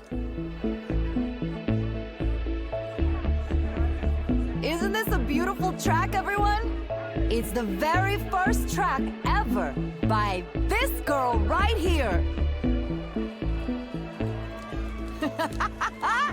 Everyone, let her know we want to hear more of her music, okay? Woo! You hear that? Yeah, what do you say, Evelyn? Oh no, my stage fright. Okay, just imagine everyone's in their underwear. I think that's how it goes.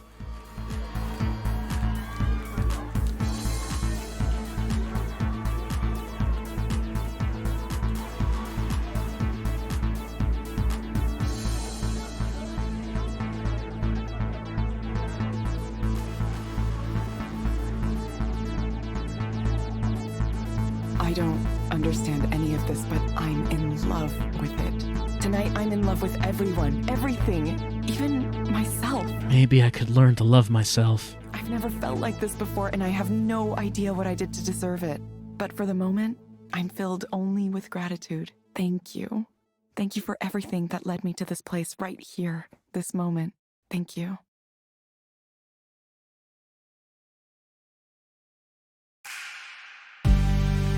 They should have had one final shot of Evelyn, and she would have Nora's haircut now.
Well, that's Eliza. Clearly there were different endings that we could have gotten, but that's our ending. And I think that's clearly the ending we were always going to get. It's a nice little short story about spending your life trying to make something without really thinking about where it was going, and then you find out that, hey, maybe you maybe you weren't a big fan of where it was all leading to begin with. And, you know, maybe there's, I guess there's also some questions, some morality questions on automation and data harvesting and creating what is possibly an AI that is the conglomeration of mankind's general despair. You'd think that might lead to a bad place. You'd think so. And shockingly, we didn't go with the guy who told us that poetry made by people will be obsolete, as it will now be made by AIs. And we didn't go with the drunk harasser who wanted to just forget about his pain and had a goal to directly influence people's dreams so they didn't have to feel any negative emotions anymore. And we